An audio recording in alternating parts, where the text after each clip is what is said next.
It's a bird, it's a plane, it's Superman. Who's that in the sky? It's Superman. There you go.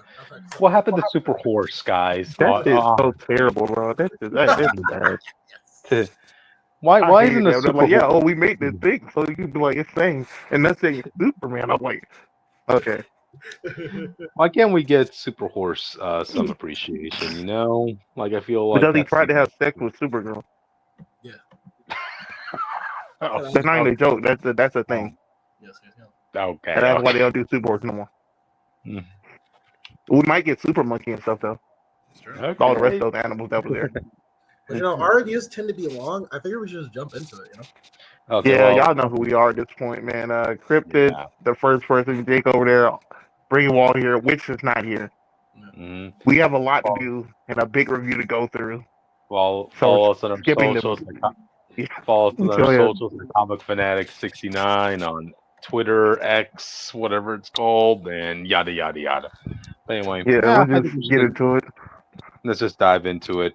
So let's start us off with our Superman discussion, audience. First off, did anyone here dislike the movie more than 6? No. I don't think so. Then 6. Okay, so we're in the I think everyone has it at least above a 6.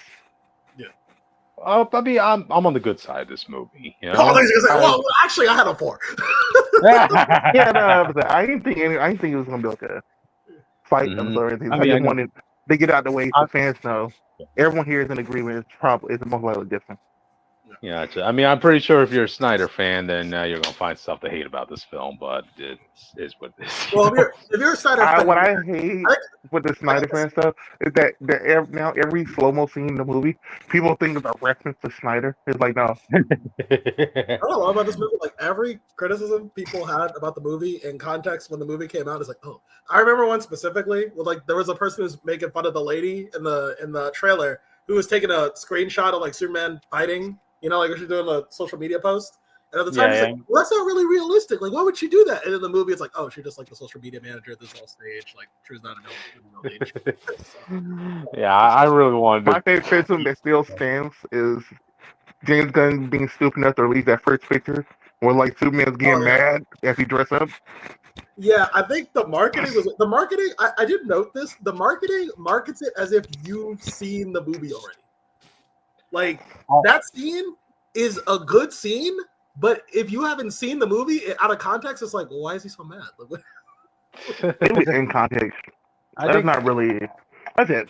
The Superman here is in a weird place. It's not the beginning of his journey, but he's also not the seasoned Superman. Yeah. So some stuff he does, you have to give and take, and I think that depends on how much you care about this character. I think that determines how much you care about this character. Yeah, I would say this. This felt like the season 3 of a new Superman story. A new Superman, which is 3 years in. So there you go. I guess he hit the mark. Yeah, I mean, so much of this. Look, we all are aware of who Superman is. Everybody in the world knows the IP of Superman. Hey, Truth, Justice, American Way came in. People know the idea of Superman, but they don't really know Superman. That's the issue. Yeah, but also the other thing is you kind of expect like every movie to kind of have its own version of Superman at that point, because like they're all going to have a different journey. Is what I'm trying to say. Man of Steel was definitely different from what Christopher Reeve's journey of Superman was. I still hate that film, bro. Which one? Man of Steel. Oh, well, I don't think Man of Steel is terrible, but because of how it impacted what Superman was at the time, I hate that film. Yeah, it was definitely Zack Snyder's version of Superman as much as this is James Gunn's version of Superman. You see the craftsmanship. Yeah, you see the Guardians of the Galaxy influence of this film. Yeah. And we're not just talking about the cast that James Gunn put in, from his old Guardians. You can tell from the jokes, like how he breaks tension of scenes and stuff. It's the same type of thing. Yeah. But, all right, so... Let's see. Overall thoughts of this film before we get into the specifics of the characters. I think much like the Batman. Give me one second. I think much like the Batman, it has narrative problems. But I think like the Batman, it sticks to what DC as a brand does really well at its peak, which is like it gets you to feel an emotion and it gets you to be immersed in the world. And Can that be any movie brand? no, I think because when it comes to Marvel, I think, for instance, I think Marvel shines better when you can connect to the characters. I feel for Superman, it's more like in Batman, like with DC, it's more like it's the feeling that they inspire, less so than the character themselves. I don't know how to explain. It's a weird thing with me. Well, it's mainly because DC characters. Like if you look at all original Seven, they all supposed to stand for something. The Avengers don't stand for something. Right. Mhm. The Avengers are just heroes who have to end up teaming up. The X-Men stand for something in a sense, Right. but The it's not difference like between Marvel's main thing. Yeah, the difference between Marvel and DC superheroes audience is that DC has heroes that are figures you're aspired to be, whereas Marvel, it's more These are the ground. people supposed to be around you. Marvel's the place outside your window. These are like everyday people. Yeah, and so and I'm not saying that a DC movie can't do both. But I will say, like, Man of Steel, you could argue that Superman is like an interesting character, but what you can't argue is he can't really inspire me or make me feel the way Superman should. And I think that's why I'm actually going to bring that up. Yeah. In the when we get into our review. Which is so ironic because when I look at Zack Snyder's version of Superman, I'm seeing basically a god in that movie, you know? Yeah. Whereas here in this movie, even here, this movie has its moments, but Superman himself doesn't treat it as a god moment. That makes sense. Yeah, exactly. So I'll give an example when we get into the review. I do think that all the side characters are probably the best they've ever been written in years. I think since Superman the animated series. That depends. What do you mean by side characters? Like what's that style? I mean like the Daily Planet crew. That's where I disagree there. You only like the Daily Planet crew? I don't think they're the best they've been in years. They've been in multiple media. Well, the last time I enjoyed them, the last time I legit enjoyed them was the animated series. That's what I mean by years. That's my I'll say this: Jimmy Olsen. Jimmy and Lois were the best they've been in years. I'll give you them two. I don't think Perry was somehow better than he's been or Cat Grant. What was the last time we saw Perry in something that was? He was literally in the Snyderverse in multiple films. He was in all the TV shows. Cat Grant was too. Yeah, I'm trying to think but I didn't. Perry never stood out to me in those though. Nah. He was played by Lawrence Fishburne. I know he was played by Lawrence Fishburne. I just never cared about him in those movies. He was just there. That's what kind of my point about it. I'm saying I don't really care about him here. Like he was just in the plot. He just happened to be with them whenever they were getting stuff done. He didn't do anything that really influenced besides do the paper. Oh no! But I think what I liked about this, and we'll get into this more with the Justice Gang, and we touched about this. Austin and I, we talked about this movie behind the scenes. But I like that their characters shine in the brief scenes that they're there, even if it's not like they don't do anything for the plot. I do like that they actually have personalities that stand out, and I think people say this feels more like a Saturday morning cartoon, and I get that in a sense. I like that the characters have personalities where I don't have to know much about you, but I know everything about you and the little dialogue you have. And I think that's what I really liked about this cast and why they stood out to me more than they have in a long time, I think. Yeah, I also think James Gunn really is banking on a lot of the audience having already a basis as to who these characters are, so you don't really. Well, you heard what he said, right? The interview where he was like, don't things that shouldn't happen anymore, like introduction of Superman, like the first few years, the short few years of Batman, first years of Spider-Man, stuff like that. People should automatically know those things. So he assumes you to know their main cast, all that to a degree, watching any of the films he's gonna make. Yeah, but with characters like Mr. Terrific or Green Lantern or Guy Gardner and that stuff, Well, those two, I think he did good at showing who they are. Except for I think he changed Mr. Terrific to James Gunnify him, but when it comes to Guy Gardner, I think he did a good job showing what Guy Gardner is. Man, I don't think he did that great with Hawkgirl. Oh well, yeah, we'll talk about compared to the compared to those two. But we'll get into that later. Yep. So, all right. overall, it was a good experience for all of us when I'm on Yeah, this. When I'm just do your number rating, and let's just get the spoilers here. I really want to say the way it made me feel really carried it. I really want to say 8, but there's like the more I think about it, I gave it a 7. There's a lot of stuff with the actual plans in the film that actually generally pissed me off now. I don't even think it's the plan. I think it's just the messaging. I have no problem with you having a message like that. But I think it was just really irresponsible. Oh no, the message is something, but it's the like Lex's actual plan in this film, bro. When you actually look at everything he had to do, yes, it actively pissed me off. He's a 4D chess player, man. Yo. In the comic books, it's a 4D chess player. Yeah, but yeah, I would say at the moment, audience, and now keep in mind, I only watched this movie one time. All right, so I would say it's an 8. Am I the only person to see it twice? Did you watch it again? I watched the last half twice with Tony. I watched it once, and I watched the last half with Tony. Okay. Gotcha. Audience, I didn't have time to watch Superman a second time because, like, God dang it, all they're releasing blockbuster movies back to back to back, you know. So I can't. So I just don't have time. But yeah, my standing is at 8. But the way comic book movies work is you have to wait like a couple months for the movie to real sell down on you to get positive. Nostalgia glasses off. Yeah, exactly. You know, movies that we once all liked, and then after a couple months pass, when you really think about the plots and the story, okay, yeah, it dwindles down a couple decimals. Yeah, you know? Spider-Man 2. Hey, for me, Spider-Man 2 is great. No, it's still great. It just I always had a problem with Doc Ock robbing the bank and just stealing the pieces that he needs. Mm-hmm. I don't know. I always thought it was goofy. You can order it on Amazon. All right? That's my problem. Hey, the world doesn't really establish that. Like, I don't understand how he got this. Hey, Amazon wasn't a thing in the early 2000s, man. What are you talking about? 2002, man.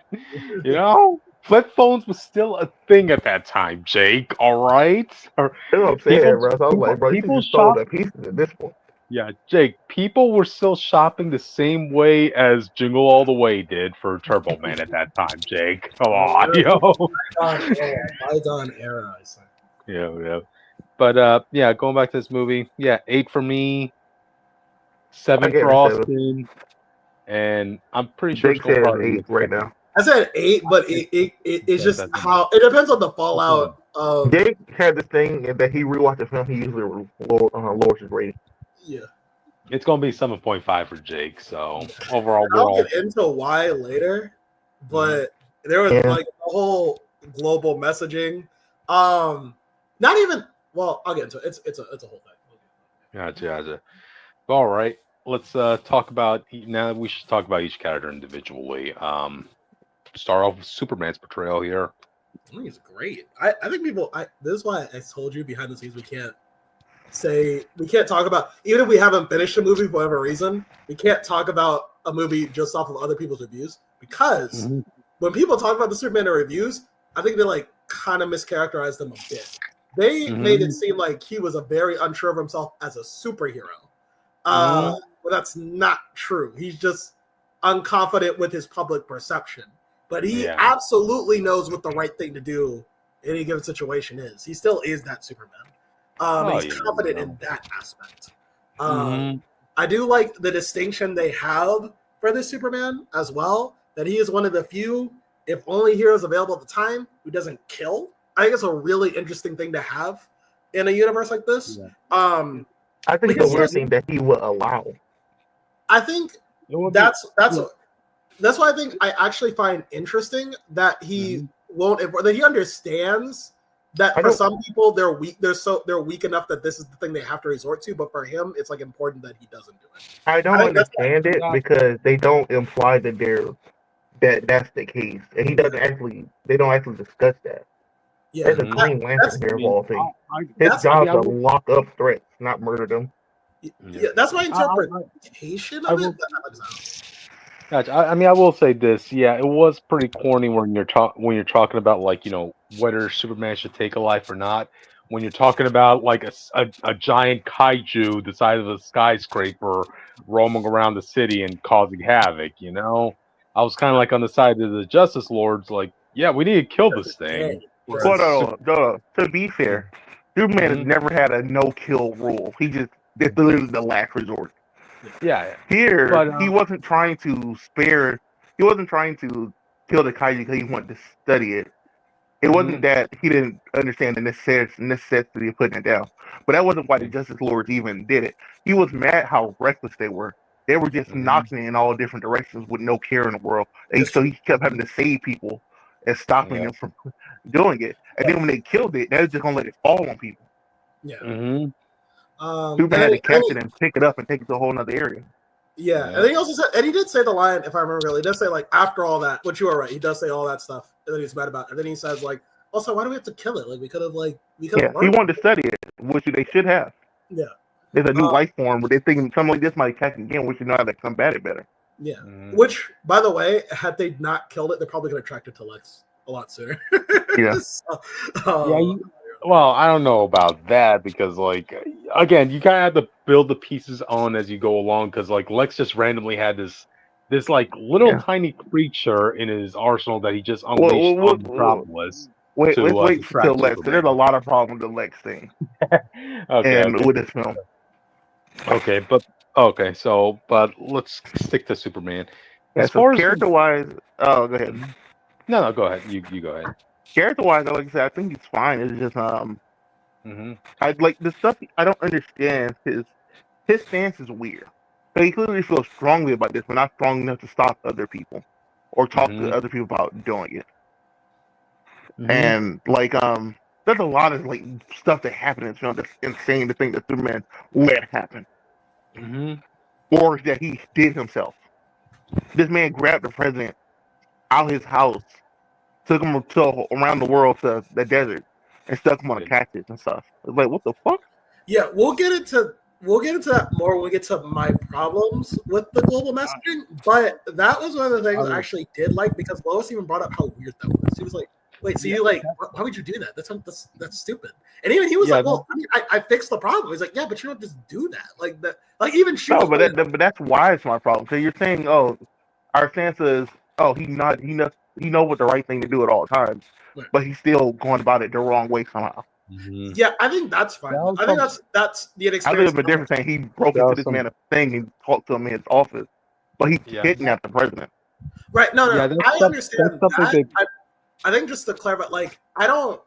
My thing is that he knows morally the The right thing.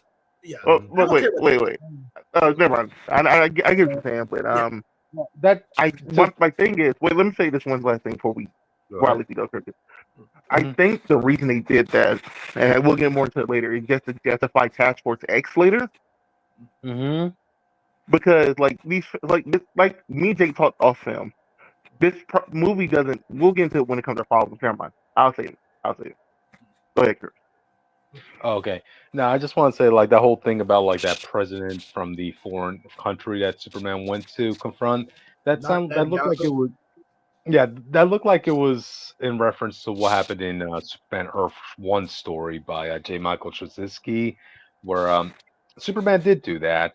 He went to a dictator who was really corrupt in his own country, grabbed the guy in his house, brought him out, and I think he let the citizens have their way with him, basically, X him out, but he did what he thought was right in helping this country from a tyrannical ruler. But there's consequences to every action you do, right? Because like as far as the whole world saw, Superman retaliated on a figure of a country that he did not agree with. So what did he do? He went and eliminated that person. So what if That's there's another country? So what if there's another country that's doing things the way Superman doesn't agree with? Is he just going to go there and like X out the president? Yeah, and I guess we can get into that's my problem with this film because they act like they're going to answer that question, but all they do is Mhm. double down on that action. Oh yeah. So it's Uh, like I yeah. think if the next film like the next film, which is confirmed to be Superman and Batman, not the next film in a row, but the next Superman film is going to be a team up with Superman and Batman. If that doesn't address this, that's going to be a problem for at least for me. Yeah, especially since when the Justice Gang is an official American supported team after all. It's an American corporation. Did y'all know? Did y'all see in their base? They clearly had former members of the GSA on there, like on their film. They had paintings of them. Well, I mean, members come and go all the time. No, I'm just saying it shows how the opening to this movie tells you us heroes came. I think it was like just 30 years before Superman was landed. Yeah. When the first metahuman showed up. Mm-hmm. So the Justice League with no name, I guess, has been around potentially way longer than Superman. They're probably just but the members they have here clearly don't, feel like that. Right. I think, yeah, because I think it's just society, and this is just a new thing. There's like, oh, we're gonna do that again. The Justice Gang. But I think, going back to, because while we're here, I guess I just want to bring this up. On a meta narrative level, I do have a problem with this movie, and I think it's greatly irresponsible. The way James Gunn, because clearly it's supposed to be Israel and Palestine. Everyone's walking away. Yes. It's Israel and Palestine. Right. And Israel, Palestine, ICE. Apparently, the president's supposed to be more Trump, kind of Trump situation. I think my issue with it, and if you follow me on this channel, like you'll know, like I talk a lot of times about how like the political views in a lot of movies don't matter because they're not, depending on how they're framed. This is one thing you can't ignore. It is just blatant. And I think there is a part of me that can look at the movie and just say this is just a fictional country. But because of how everything is now, like it's clearly a statement. And I think having this end with the president of not Israel getting assassinated by like American superheroes, I think on a real world level is problematic. Mm-hmm. But in a narrative sense, I love it for another reason. But in the terms of like what it's supposed to be, I think that's a problem. Yeah. I mean, I will say this, like that story I was referencing before, about the whole world being scared about Superman taking down a dictator, right? The end result of that whole story was Superman talking to the UN and like saying, okay, look, I did what I thought was right, and I understand everybody's now scared about that. I'm still learning it as I go along. Let's just work together going forward, all right? Like, let's try having some unison here. I'm not going to do something like that anytime soon, Yeah, I think it's more reckless to do it in a superhero film because how you see how superhero fans react to stuff and do stuff. Like people this is one of those franchises that people take way too seriously. So having such strong messaging here could genuinely have real life situations happen, especially with a movie that's going to have. Austin. Oh shoot! But yeah, just to piggyback off that, well, he's coming back. I think, and people, I know people don't want to hear this. The situation between Israel and Palestine is way more complicated than people make it out to be. I just did briefly. My phone was asleep. I didn't think it cut me out. Oh wow, that's crazy. Oh, okay. Well, you were talking. That's crazy. Yeah, but it's with how strongly people look at superhero stuff and react and take it. It feels weird to have such a strong real life message in it that isn't more peace-wise, because people very often does something like movies. A lot of times, especially superhero movies, really do have real like situations happen. Awesome. Yeah. There's literally a guy running around as Batman trying to stop crime right. I'll give you a case in point. The rhetoric around, we talked about this before, the rhetoric around X-Men 97 about Magneto was crazy. Fucking crazy. Like actual YouTubers be like, yeah, Magneto's right. We should just like kill the human. By the way, and keep in mind, like the humans are an allegory for basically white people in this Yeah. It's like, yo, what are we doing? The literal titles of the episodes are "Tolerance is Death." Yes. Ooh. Yeah. I think and people, like I said, I was saying this when Austin cut out, but like people don't want to admit this, but like the whole thing with Israel and Palestine is way more complex than people make it out to be. It's been going on for hundreds of years, and y'all worried about like it's not about what's going on right now. Yeah, The reason they're doing it, what's going on, is stuff that none of us even know why. Yeah, well, I mean, yeah, the research. So I researched a little bit of it. The fact of the matter is, both Israel and Palestine have a lot to lose in this conflict. It goes both ways. Okay, so and it's not that both of them are making the right decisions. It's not like they're both scared of what failure means for the other, and it's really complicated. And so chucking that down to the evil president is strolling up on a nation and trying to kill them. Yeah, it's a bit more complex. keep in mind, audience. The depiction in this was like literally one side having tanks, having soldiers, having all their weapons and rifles, and on the other side is literally just all depicting civilians. Yeah, farmers. You know? So like, yeah, and it's not that, like, I'm not here to defend any country's actions here. I'm just saying that, like, well, if we're gonna have messages like this, be willing to talk about it, but don't make it like just a silly plot. Or at least show the consequence of jumping in. Right. Show that in this movie. Superheroes should not be like whatever the whole thing the cartoons pretty much like hammering. Superheroes should not be able to judge when it comes to wars or be involved in that. That was one rule successfully made for themselves. Yeah. Because once you come down and just start dictating what we can go to war and stuff for, you're basically doing the God thing. Yeah. One way or another. You're choosing directly who gets to live and die by your choice. Yeah. And but I think in terms of because of what this is, I understand people being like, that should have been addressed in this movie. But in terms of if this was just actually just two fictional countries going back to it was like Wakanda and Liberia. I think actually I do like that it's not addressed here in terms of that could be a plot point later down the road, because it is talked about by like Rick Flag, where he's like, it's one line from Rick Flag. Yeah, it's one line where he was like, yo, like, so we're in a world where like superheroes can just do what they want and we just have to live with that shit. Like, that's why I mentioned I think it's just going to lead to the Task Force X stuff, because we know he still want to do Peacemaker and Suicide Squad stuff, and this gives them like justification to hunt down another human. Yeah, I would like to see this. And by the way, you said it should be addressed in Superman and 2. I don't think it will. I think it's something that's going to. I think it only will because the team up with Batman, and Batman himself would have a strong stance on that. Batman, who also doesn't kill. Yeah. It doesn't. Batman goes far, but I think that will lead to a situation. If it's a regular superhero movie, they're going to start in conflict and then team up probably a lot earlier than usual because of James Gunn. But it's going to start in a conflict. Like Batman's going to investigate because of what happened. If that makes sense.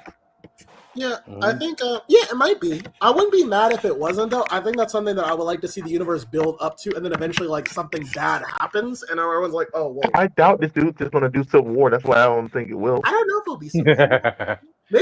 Let's phrase that. I don't think he'll do the Underground, or whatever it was called, the Outsiders, where it's like, oh, the Justice League needs to turn themselves in because they're doing all this, and Superman's like, yeah, everyone, we should do this, and Batman's like, no, fuck you, I'm not doing that. Yeah.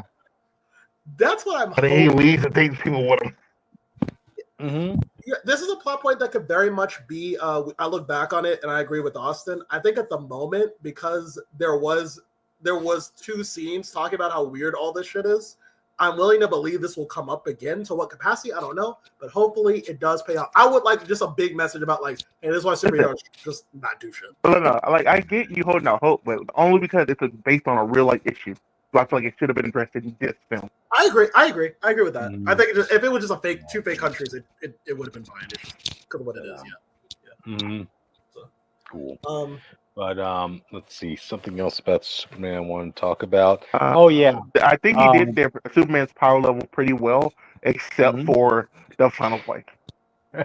I want to say something about his power level, right? Because like, okay, when this movie opens up, audience, Superman already has taken his first L, which I was like, okay. From the House of L, no less. Yeah, we'll get more into that when we get to that bad guy.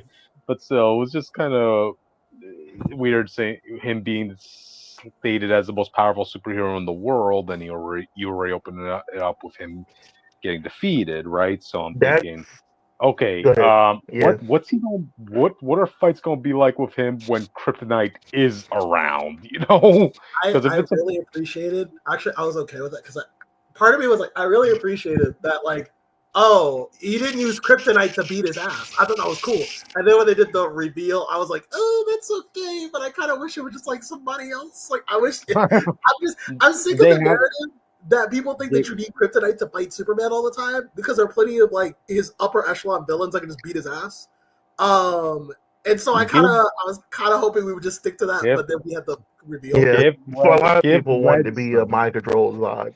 Yeah, give Red Sun a try is what I'm saying. Futurist. it's just No, kryptonite. no. But that's why you got to use that later because if they made the next sale for Superman, you would use a Red Sun because Mhm. clearly relying on. Remember they said there's no more kryptonite.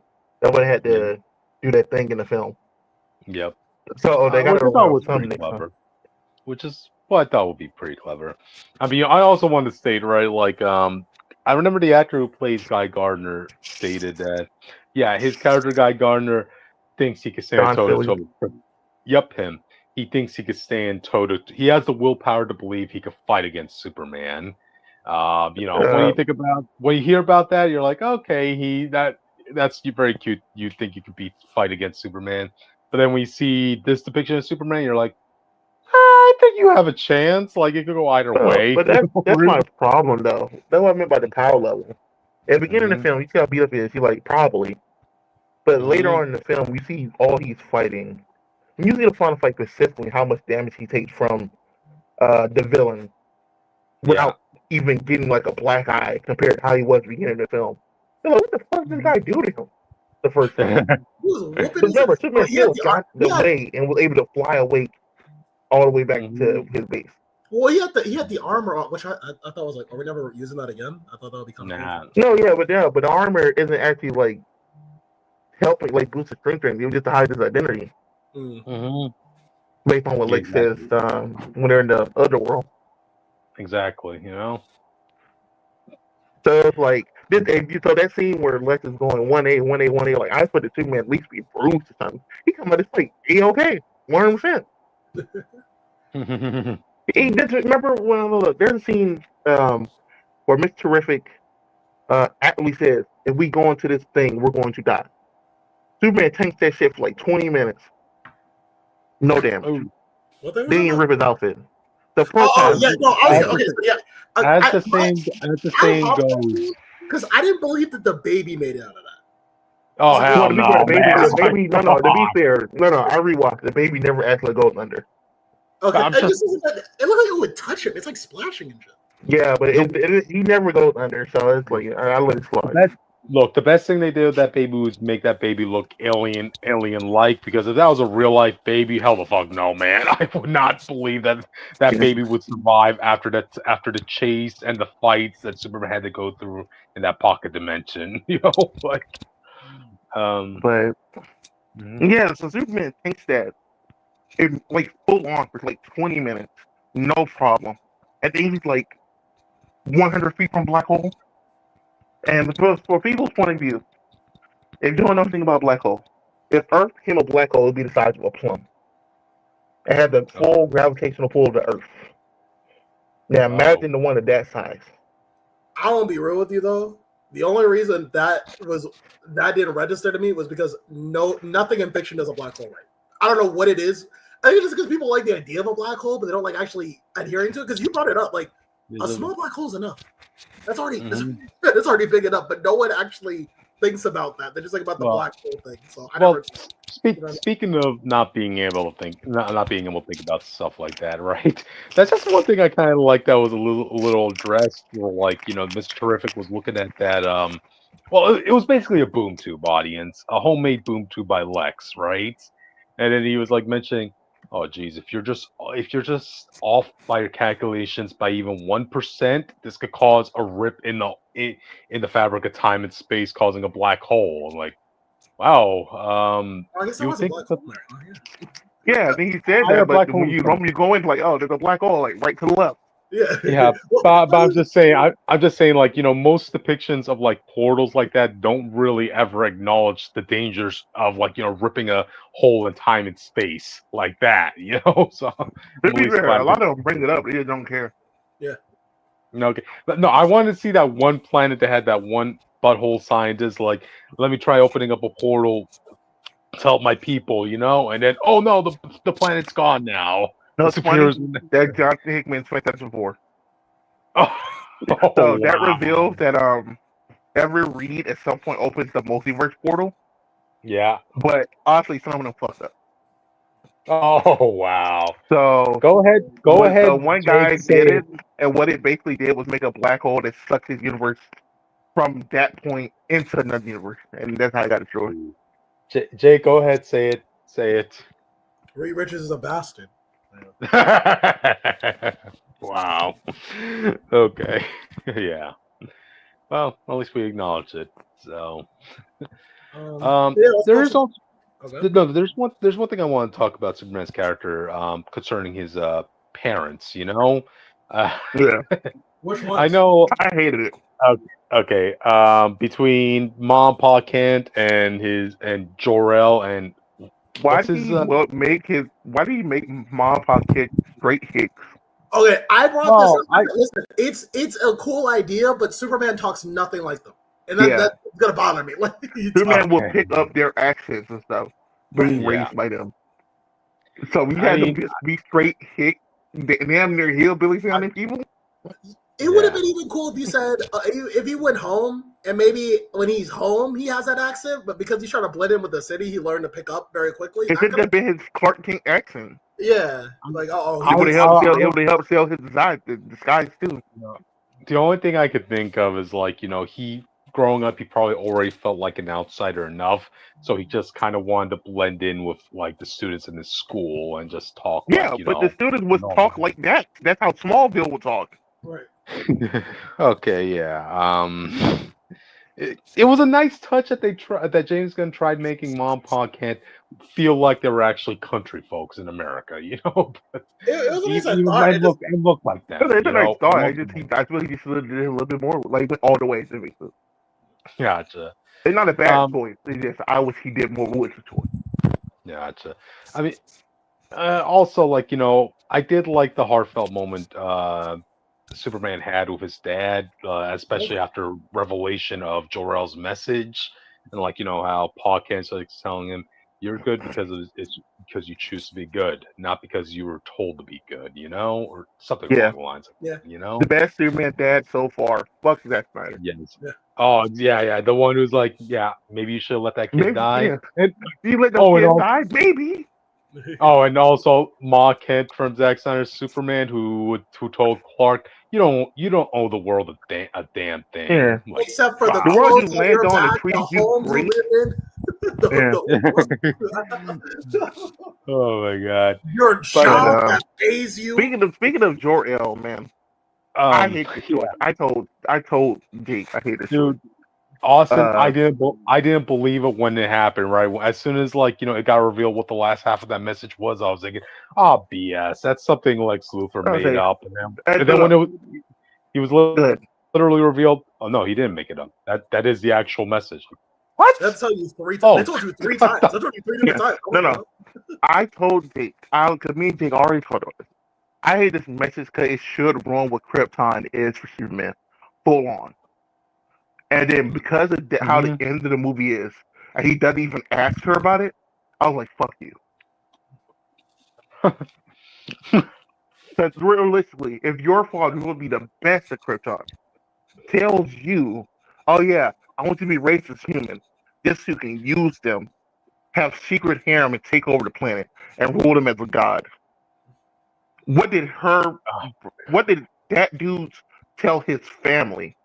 His sister or brother, whoever is related to him, to have Kara, and why was she sent here? Yeah. I think I would like to think, if Kara was here the whole time, why didn't you just have her, tell you the rest of the message?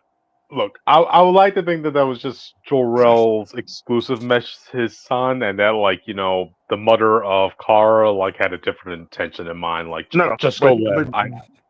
but that's what my problem is though, because like when Mhm. you do that, it should have been asked. Yeah. Like this changed his whole perspective. He straight up just goes against and abandons his Krypton planet at the end of this film. Yeah. He replaced them in his heart with his Earth parents. But like, I feel like you should ask Clara immediately about Krypton. Like that'll be like the first thing on my mind. Which, to be fair, I guess we should have seen a little bit of this coming. Maybe not to this extent, but I remember when this is called Superman Legacy, James Gunn was like, "Oh, there's a movie about Superman deciding what matters more to him, his Kryptonian legacy or his human legacy." I never seen him say that. Oh, I remember. He's talking about this in an interview. I remember. If I can find it, I'll quote it. But... And even with that, I wouldn't have thought it would have been. Yeah, I wouldn't have thought that. I thought it would have been. Yeah. I thought it would have been a situation where the Hammer guy would have been a different Kryptonian. You know what I mean? Like the Zod situation. Yeah. And it's like, damn, I got to choose between protecting Earth or protecting Krypton or bring Krypton back. And he would have made a different choice. Yeah, the whole movie audience, I was just waiting for some resolution of the parent situation, but they didn't really. They didn't really do it. And then it's just like the girl who has been raised on Krypton way longer than you, who Krypton is like this, legit like this, and this is how they think. She should think that way. I think for me, it doesn't bother me for a couple reasons. Because one, I think it's supposed to be for Supergirl to really kind of answer. I think obviously based on what Supergirl movie is, it shouldn't answer that at all. That's my problem. Yeah, I think my thing is like I think the reason he doesn't go to Supergirl first is because obviously she's like a fucking mess. She's in space. I don't even think he knows where she is half the time. Yeah, no. I'm saying when she got there, I would have kept her there till she's over. We'll have to talk about this. Yeah, but and also like him letting her do that. No, that was strange. Listen, there's a lot of stuff I don't think Superman will let slide because if his cousin's as powerful as him, if he landed literally anywhere else drunk, that's an international. I think it's the fact. Well, we know that he probably has tried at first because he knows that she goes to Red Sun planets. So that means he did keep up with her for a little bit, and he knows like, okay, well, she's fine over here. She's good enough to be here. The fact that he even knows that means that he tried at some point. He crashed into the fortress. Someone where the door is. That easily could have been anywhere else on the planet. Sure. I think I would just need to see what Supergirl is trying to say, which also, again, I think that is James Gunn's, right? James Gunn's doing that too. I hope so. No. I think he's doing all the Superman The director of I, Tonya is doing that. Oh, I was wrong. I thought he was doing all the Superman stuff. Okay. No, he's only doing Superman specifically. Okay. I would need to see what Supergirl has to say on the matter because I think that's just supposed to be something that she's supposed to tie up. Are you going to bed? Oh, okay. No. But I think as far as that plot development's concerned, I found it interesting because I do like the idea. Part of me likes the idea that Jor-El's like, this is a self-preservation thing for our race. I love you as my son, and I send you to a place where you will be fine. But also, like, I'm Kryptonian, and honestly, I just want our people to survive. I like that in concept, and I would like to see that explored more in the future. I feel like the only way to explore it would have to be to do Zod the next film. Yeah. You have to do a Kryptonian villain. Yeah. But I think it would have to be talked about at some point. I think there's another plot point. These are one of the two plot points of the movies where I would say this could age really badly, but I would need to see because I feel like that's my problem with this film, though. I feel like there's a lot of stuff here that could age badly. Yeah, dude. You know, Snyder fans and people who are against James Gunn will be running this whole Jor-El assassination thing for as long as it could go. You know. Well, to be fair, Jor-El and Khan was already the right kind of big shit. Jor-El was an asshole in recent comics. They made him like a he went back. He came back and beat Superman's ass, kidnapped his son and stuff. Yep. Audience, he is part of the reason why John Kent got aged up. You know what's crazy? In My Adventure Superman, I think they made the Kryptonian race evil there too. I think that was that's what I'm saying. That's one of my problem with it. Because I feel like we're just going to a whole other trend where everyone's just Viltrumites. Yeah. Mm-hmm. Viltrumites Kryptonite. The Kryptonian now. But so it's like I get Invincible was popular, but goddamn. Yeah. But the reason I wanted to talk about this in the scene because the Jor-El thing, I was telling my cousin that was my problem with Man of Steel. Man of Steel introduced the idea that Clark is supposed to be the bridge between Earth and Krypton. And we had a chance to save Krypton. He discreetly just got rid of everything about Krypton. Yeah.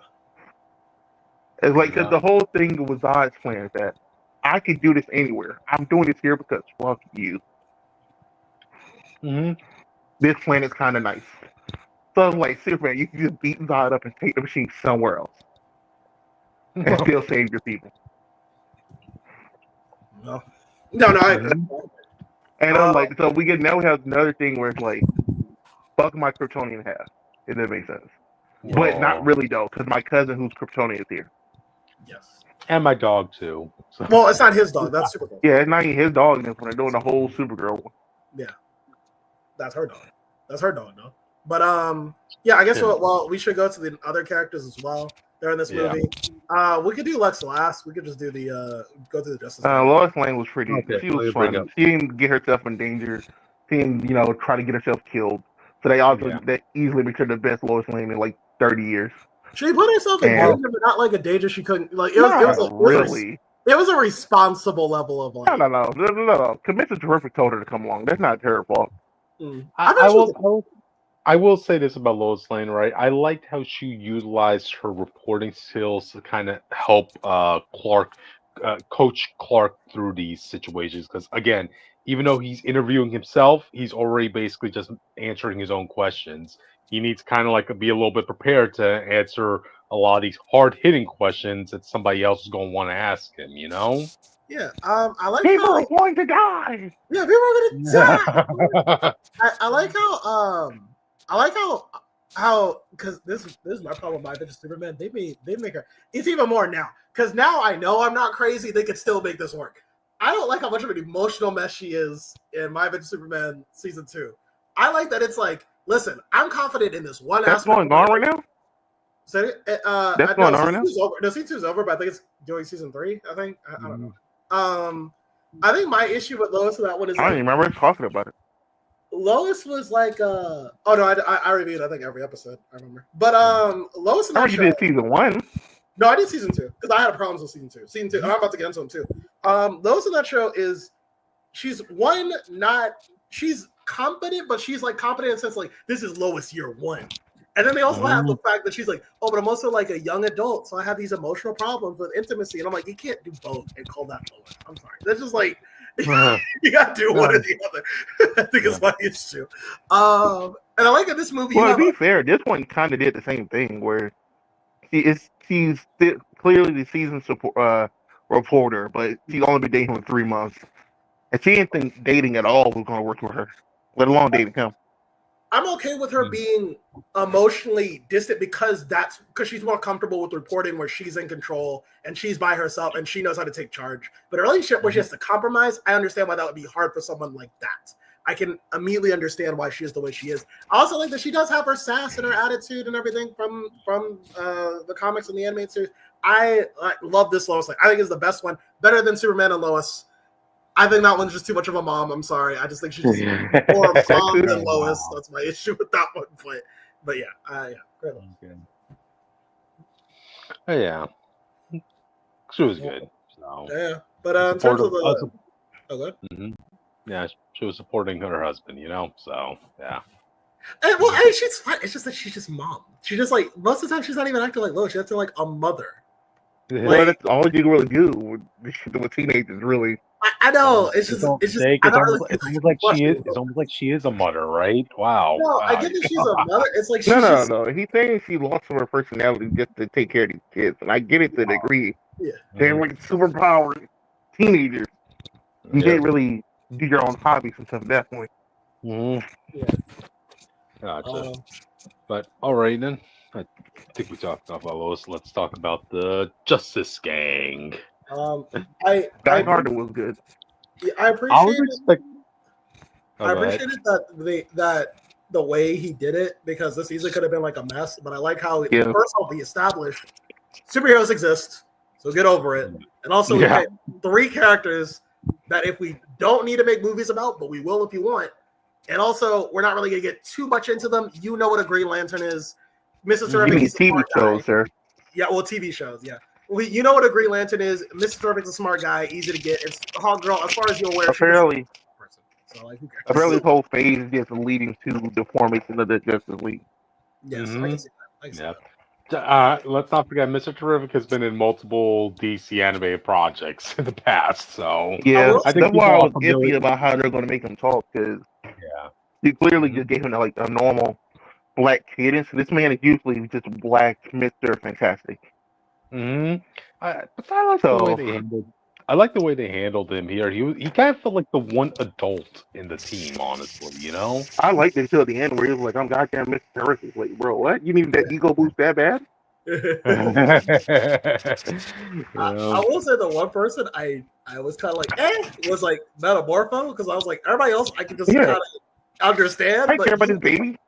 Yeah, I was like, what the fuck are you? Again, like, you have to build that. You have to piece together those blocks on your own. You know. Yeah, I was like, those, like the others are very simple. I get that. And even the girl with hawk powers, I'm like, oh, that's just like a girl with hawk powers. I'm like, and the reason they introduced him, Jake, you don't know, but he's part of the Mr. Terrific's team, the Terrifics.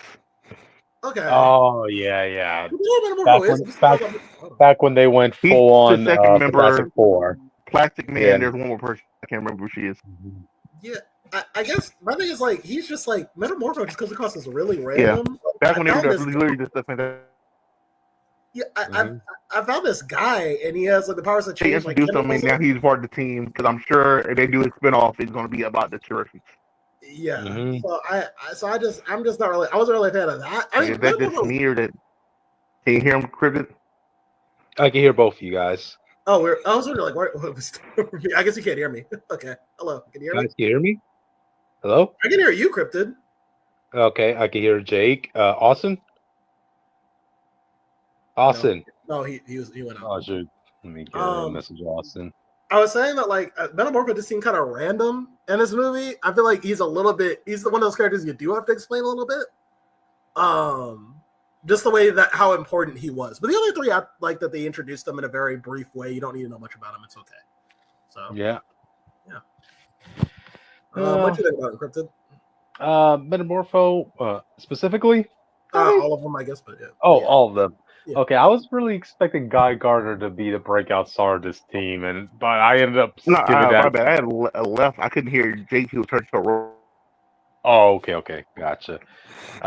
So yeah, as I was saying, I was expecting Guy Gardner to be the breakout star of this team, but I gotta give it to Mr. Terrific in this. You know, maybe it's because he had a solo action scene on his own. The way he was using those drones of his, well, the spears, you know. And yeah, I did chuckle a bit at the interaction between him and Crypto, and he echoed what I was saying to myself too. These things ain't cheap, but you know, with everything they do. You know? So to me, he was cool, and I did kind of like it when when they're flying into battle, right? He's kind of like in a makeshift chair of his own. I don't know how to say it. Like there was this one character in DC Comics that does that. Back when Batman was the god of knowledge, Batman took his chair. I know what you're talking about. I just forgot his name. I forgot his name, but yeah, Mr. Terrific gave off that vibe, you know. So it was cool. I expect him to shine more in whatever other DC projects he's going to be in. Likely, yeah, he might get a TV show. Him and Jim also might get their own TV shows. Yep, and I can also imagine this Guy Gardner and Peacemaker having quite an adventure together. You know, just saying. This Guy Gardner is also confirmed to be in the Green Lantern TV show.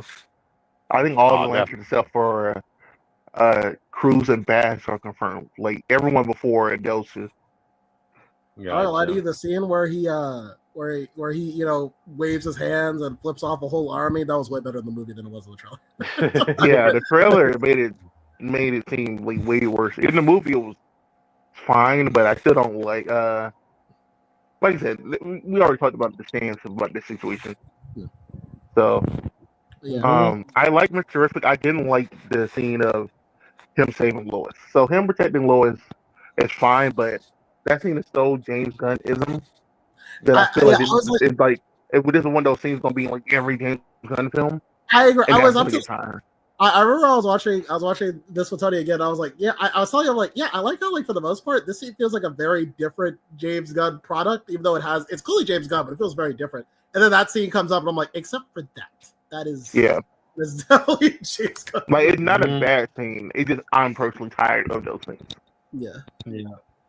And he only uses it whenever he wants to show off the because it's really just the Yondu. It's also just to show off a song he likes and show off the character's powers. Yeah, and it's just the Yondu whistle scene. It's just with him. Yeah. Just. But Hawk Girl I thought was fine, but she didn't get anything. She got 2 snarky lines against Guy, and then she killed the president. Yeah, the one thing I kept remembering from Hawk Girl in this was just her screaming. We don't even get her name. Yeah. They never say Hawk Girl, did they? That's crazy. The screaming we thing get Guy Gardner, Green Lantern. Mr. Terrific even said his actual name once is on point in the film. We don't know which Hawk Girl this is unless you use outside stuff. I bet you that was on the cutting room floor or something. Yeah. Again, it feels like a lot of her scenes had to be on the cutting room floor. Even the fight in the army didn't really get a lot compared to them. Like the presidency. Yeah, true. Yeah, that's just a hassle you have to get through when you're bringing so many characters at one movie. You know, not everybody's going to have their time to shine. Also, I will say this: Mr. Terrific calling Superman to stop the rift instead of Green Lantern is kind of weird. Because if it was a comic book, it definitely would have been a Green Lantern job. Because Green Lantern would have started making contracts to try to bridge it back together, all this other crazy stuff. It would have been a Green Lantern mission. Sure.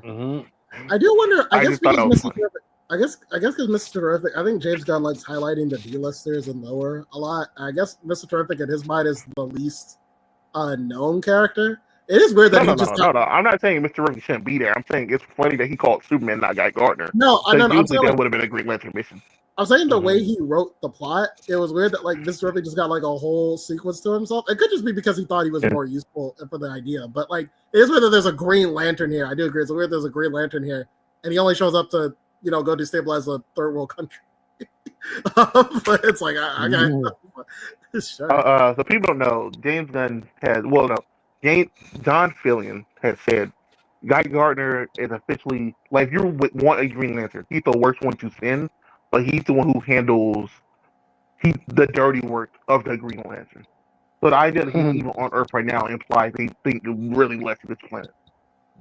Wow. Well, you call him John Fillion, bro, because he is John. Oh, I'm sorry. His name is Nathan Fillion. I said Nathan the first time. I didn't want to keep doing it, bro. Oh, okay. But yeah, they're cool. I wouldn't mind seeing them again. They're good background heroes to have in another person. Yeah.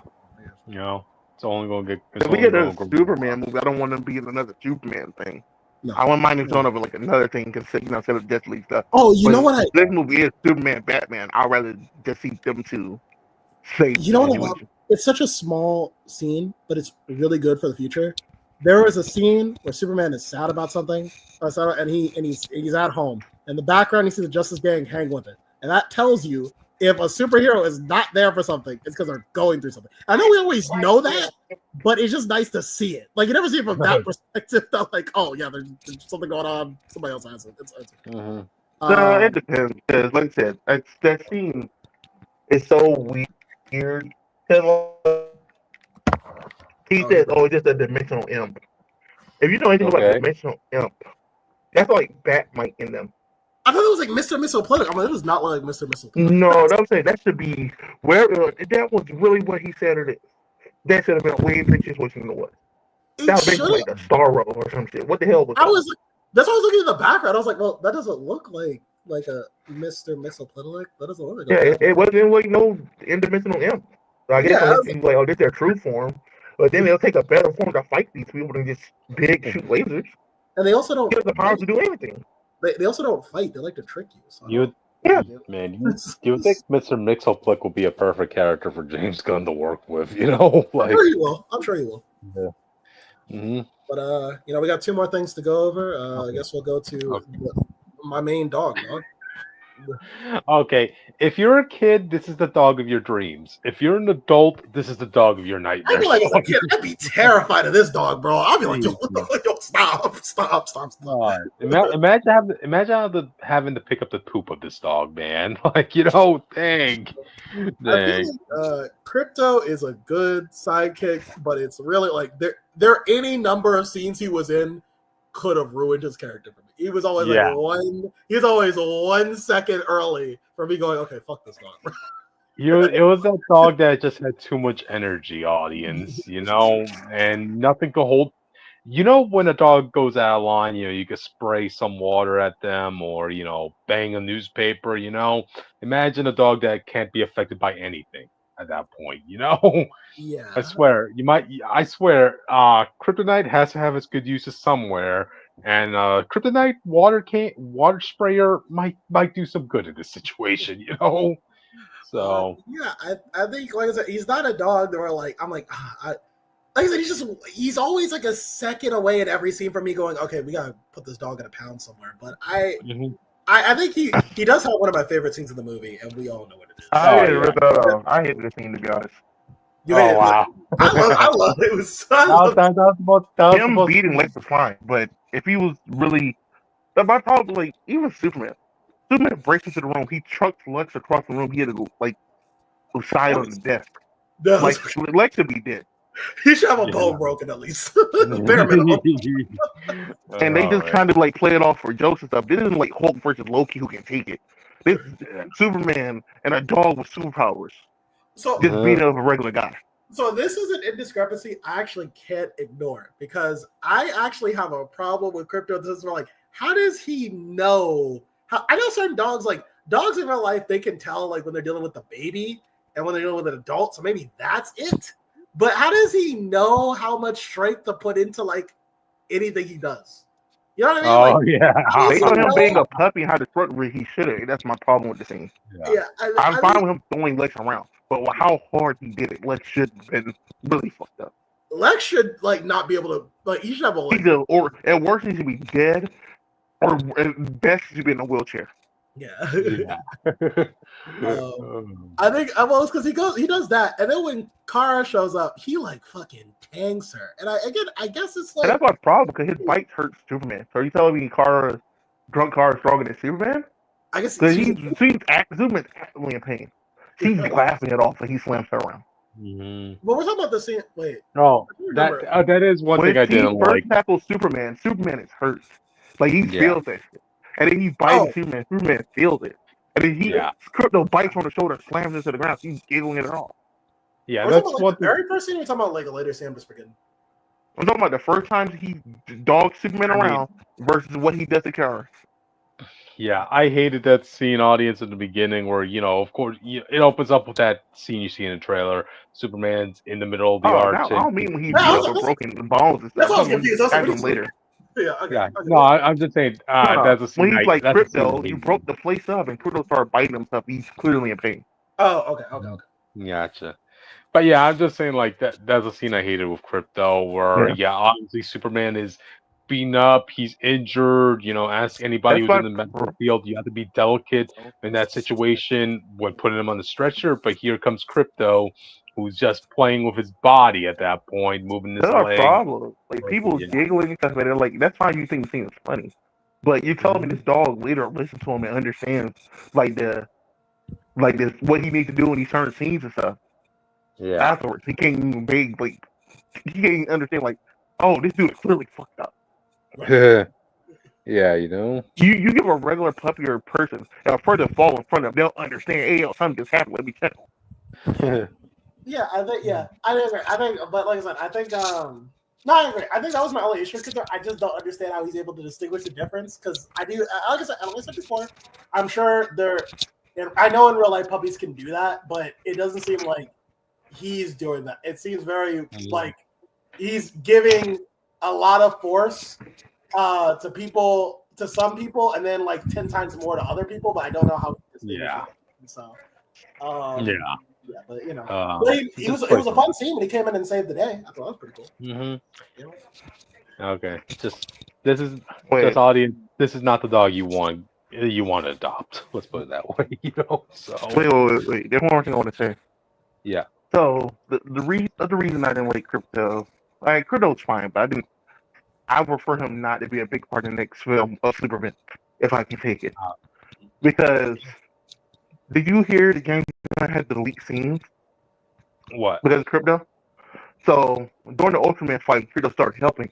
I've heard the scene where Ultraman would have hit crypto, and fans couldn't handle that so bad they had to take it out of the film. And there's a lot of stuff that crypto did, or situation with crypto, that he felt crypto had to be protected. And you're telling me crypto's going to be damn near invincible in later films and shit because of this? I don't want this little nigga there. Nah.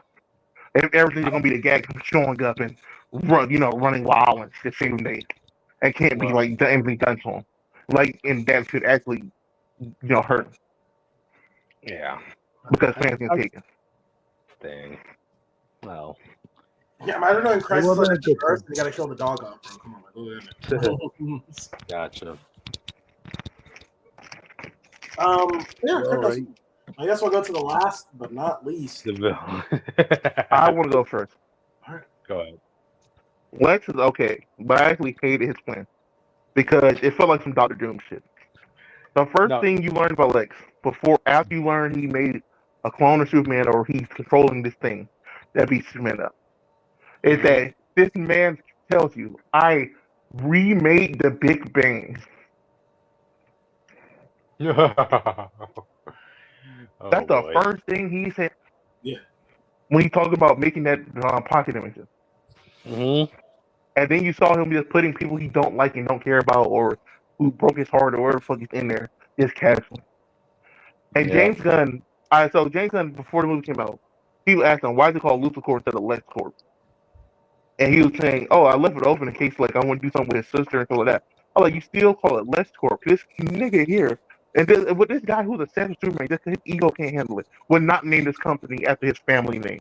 Bro said, he definitely would still call it LexCorp. Bro said, I can't even handle it when you say Leonardo da Vinci is a genius in the same breath as my name. Yeah. Well, to be fair, if he's casually reiterating the Big Bang, I kind of agree with him. That's why like nothing about his company makes sense to me. Mm-hmm. And I didn't like how obsessed he was with Superman. This was it really felt like some Doctor Doom type shit. Doctor Doom on record has to recreate the Big Bang. That was part of the Dan Slott run. Well, also to be fair, he stated he hates all metahumans, but Superman specifically. No, that's what I'm saying though. I understand that's the new thing for this Lex. I had to get used to that. It doesn't, that's something I'm have to get used to. But for Hero, it's because people care about you more than me. I'm that obsessed with you that I started a world war. I mean, this world war situation just to get permission to kill you. Instead of just killing you. I gotta be honest, Jake. Austin, when he said that, he calls this whole war just to settle his beef with Superman. That kind of reminds me of Justice League Unlimited, where Lex, told Question, "That's right. I spent $10 billion on a fake presidential campaign just to tick Superman off." Yeah, but that's spending money. You're doing it's different from him in his own country, his own home, doing something to fuck with a guy. But you're doing the most in other countries to fight this dude. And they're just fighting this dude. Mm-hmm. But she kind of does, man. That's one thing I appreciated about this Lex Luthor. When he had his Ultraman fighting against Superman. Keep in mind, Ultraman, he's brainless. And so all his commands are being made by a whole team of computer people who are listening to orders from Lex, and Lex actually spent the time analyzing every single fight move and simulation that Superman would use against his Ultraman. And he put them in codes do an uppercut. Or Lex Luthor do says 1A, do 1B, do D4. Exactly. So that is more contingent on not killing it. He wants to legally be able to do it. He wants to say But that's what I'm saying. I don't understand that. Yeah. The way I see it, right, is that's Lex Luthor's way of him fighting Superman. He's the one in the console there. But I'm not fighting him for that. That's fine. I'm saying why he had to go through all the extra steps to get to that point instead of doing it. I think he was because his thing was like. I think it's like multiple things too. Because on the way there, he said I think it's like bonus stuff. So you get like one. It's like if I can legally do it, that means I've also ruined your reputation to the point that people would cheer for me as I do it, which was a fuck you. Two, I can't get in trouble for it. My point is though, even when he did really two things, people didn't give a fuck about Lex. Yeah, but he was like, but don't thank me later. Like I'll fix it. I'll make it work. Like they love me. Because remember, because when the news said, "Oh yeah, Superman, we owe you an apology," he's like, "Well, they chose you over me anyway. Fuck them." And then this the first Lex that would actively like destroy Metropolis just to kill Superman. Yeah, because I know Lex. Lex not a thing Lex do. Lex still cares about humanity, as long as they're under him. Yeah, he just wants Superman out the way so he can do it. Audience, I think this was the most destruction I've ever seen Metropolis go through in any Superman movie. To be honest, yeah. I guess technically, yeah. I guess even the Man of Steel fight didn't even. Well, no, because they fixed it. They fixed most of it. Oh no, well, okay, Man of Steel. Okay, yeah, but we're talking about Metropolis more just because this literally just got undone. The building just go back together. Yeah. Yeah, well, I mean, in this, like the city literally splits apart. Like, yeah, but we put it back, even if it's not perfect. We put it back. Oh yeah. One building that splits itself apart in this crack can easily be repaired just by putting the land back. You know. Yes. Well, no, did you see the post-credit scene, Crypto? Yeah, did you see the post-credit scene of Mr. Ripley fixing it? Yeah, where like he made fun of it. He's like, where Superman's like, I'm just like, it's just a little bit off. He's like, well, fuck you. I did my best. Yeah, Mr. Ripley fixed all of it.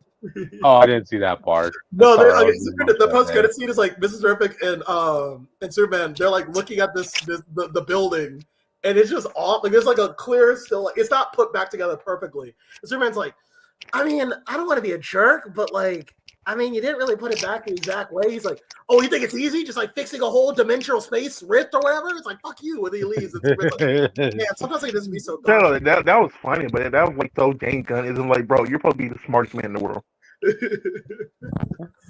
But he's like a child right now, pouting. Because Superman called out the truth. Gotcha. But I'll say Lex's plan was just so convoluted. They get to the point of just fighting. You create the Big Bang, you can shoot, instead of laser and shoot this nigga or something. Your plan is stupid. Austin, to be fair, I think you have to be a 12th level intellect in order to understand the complexity of a madman. Bro, this man. Look, even when he did all that stuff, the government still didn't approve him killing Superman. He still had to find something. But imagine if he didn't find that video, because it'd be fucked. Well, it was just taking him longer because he says that public support is growing against Superman because they were just waiting for like. Yeah, but that was a lie. It was just him monkeys in the other dimension. Yeah, but they didn't know. They didn't know. Okay, that. I hated the monkeys thing, audience. That was just so blatant as to what James Gunn was saying. For his plan to work, he needed a prison dimension which could hold Superman because even the government said we can't even arrest him. Yeah, but that was another thing that was unbelievable. Like the government didn't even know and get to see his prison system. Yeah, well, did they? I guess they did. No, yeah, that's what I'm saying. So it's like they're not gonna. The fact that he was hand Superman over to him and for Bleak that he just had something to handle. That is true. Was insane to me. I think like Task Force has to someone. Well, not Task Force. Like someone had to be like, we have to verify. Hey, is this like actually a prison? But yeah, like 1%. Like this is the movie. Like Amanda Waller should have been in. Yeah. I agree with that. But I do think that everything he said he needed, he did need for the type of way he was trying to go about it. It is extreme. I grant you, it is a lot. But like based on what he was. No, Jake. If this was the second or third film, I would give it to you. But this is our first Injustice election. That's my problem with it. This guy recreated the Big Bang, already had a clone of Superman, and like 19,000 other things, and failed. Yeah, but I don't think we're going to use Lex. I'm not going to buy it. If he comes back in a suit, bro, he might as well go home. Oh, yeah, no. I don't want to How do you go up from this? Actually, that was my thing, because I feel like you can't use Lex again, because once you establish it, like, he's so smart. He can, like, if he had your powers, he would just dog you. I mean, the only reason Superman won that fight was because Crypto was there. And now he knows Cryptos exist. So it'll be even harder to fight him, idealistically. So I don't think Lex is going to be a villain we just use casually. I think the next time we see him will be like a Legion of Doom type situation. But that's about it. I don't think he's gonna come back as a big casual villain. Okay, I could definitely see this version of Lex Luthor forming his own Legion of Doom. You know, so I think that's almost same as after a Justice League forms, and he's like, you know what? But it's more like at that point. To be honest, I don't really think the heroes, but like villains don't fuck with Lex. No, probably not. Like you're smart, but clearly you don't give a fuck about anybody. You that day. Or they could be looking at this as like, dude, your whole master plan got taken down by an influencer. Yeah, you all did 4D plans. You lost to a dog. Fuck off, bro. I want to be like, well, aren't you the one who was going to destroy the world? I was gonna fix it. I just needed more time. Like, can we also talk about that? How his whole plan got ruined in the eyes of the public? It was because of his girlfriend, who was a ditzy blonde. Well, to be fair, we'll talk about that. We got the Jimmy. Let's just go to that. Yeah. Jimmy and Eve, I thought was great. Jimmy, people don't know. Jimmy had his old running gag of him being a ladies' man. I think it was after the 60s, like in the 70s or 80s, I think. Yeah. We were doing that. Yeah. But it was always a thing he had that was just funny. So seeing it in the movie worked pretty well. And then it became an actual plot point, which was kind of insane to think about. Yeah. Keep in mind, audience, he won the heart of Power Girl after all, you know? So that should say a lot about Jimmy Olsen. But we call him, man. That's not that hard, bro. He's literally Jimmy. No, that's not hard. Jimmy Olsen literally taking advantage of these alien orphans and warming his way to his heart the most bullshit way possible. Even did in Michael Vince's Superman. Yeah, he's resourceful, and it's just like, oh, I'm nice. But I do gotta say this, right? When it came to that, that girlfriend of Lex Luthor, I kept wondering, Eve. Who the hell? Eve, right? Who the heck is this woman? Like, Lex doesn't even seem to give a damn about her. His last girlfriend was the actual character, like the girlfriend he had locked up. But I can't remember her name. I'm not gonna say some random girl. I'm gonna make Mercy Graves or something. Mercy Graves was his older sister. And to come to find out, usually in any other continuity, she would have been the engineer. Yeah. Gotcha. And to later on to find out that she was actually a former girlfriend of Jimmy Olsen, like not just a former girlfriend audience, but she was sleeping around with Jimmy. She lusted after Jimmy. I'm like, whoa, okay. I'm saying, brother, 10-inch. I heard rumors. 10-inch. Yeah. I'm saying it might be true. I guess Jimmy, bro. 10-inch Jimmy, John. I guess being best friends with Superman nationwide has its benefits, audience. You know, so. But yeah, I thought that was pretty clever, but at the same time, it was a weird situation. It was both clever and ridiculous to find out that, all the selfies she's been taking, she's secretly been doing that with important document information in the background, so that nobody could knows that she's actually taking incriminating evidence against Lex. Well, to be fair, she wasn't doing that on purpose. Yeah, it was on purpose. Yeah. Oh, that was a hell of a coincidence, then. Like you said, she's ditzy and stuff, so they didn't mind her. Like, oh, look at this cool room. Look at the map. Yeah. Because remember, both Jimmy and Lois looked at that, and they're like, Lois looked at it, she's like, Jimmy, I can't use any of this. What are you doing? She only found it on accident. Mm-hmm. So yeah. Yeah. But yeah, I think Jimmy was cool. Is there anything else we're missing in this plot? You guys talk about the clone? I like the way to get Lex to fight Superman without him having to physically fight Superman. I think they just had to do that at the last minute because this was something I was even bringing up when we were talking about the trailers, right? You start realizing, wait, who's the main villain of this movie? Who's going to be that final boss bad guy at this point? We never got any other announcements besides Lex, so I guess the cheapest thing would be to have the actor of Superman play a clone of Superman. I think my only problem with it being Ultraman being Superman, I was like, I guess you have to, unless you're saying the Superman is just not as strong. He's DC animated universe level.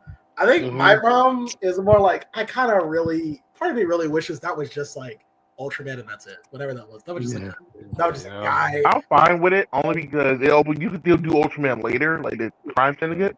Yeah. But with the way he died, they easily just become Bizarro. Yeah. Oh yeah. So look, you think about this. People don't know about Bizarro. Bizarro comes from like Earth backwards, and it's a cube.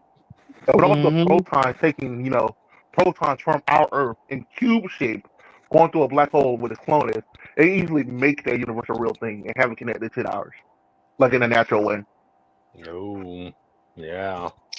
I could definitely see this version of Bizarro wanting to make like that pocket dimension his Bizarro world at that point. Yeah. It's always, you have to find some way to pass the time after all. Yeah, it depends on if they make that black hole a portal to like another, the wormhole situation. Or they just doomsday it like they do with some of the Superman clothes. I mean, last time they did Bizarro and media, he was doomsday anyway. So yeah. That's why I don't think they would do that. That's why I think it would just be straight Bizarro.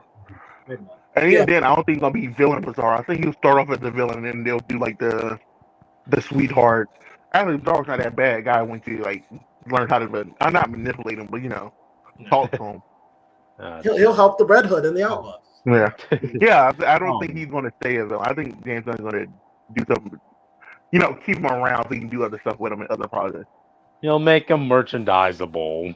So just watch. That's the decisions they'll be making. I thought, by the way, I just want to bring this up because this was still wild to me. How Superman fucking handled the engineer back at the stadium was crazy.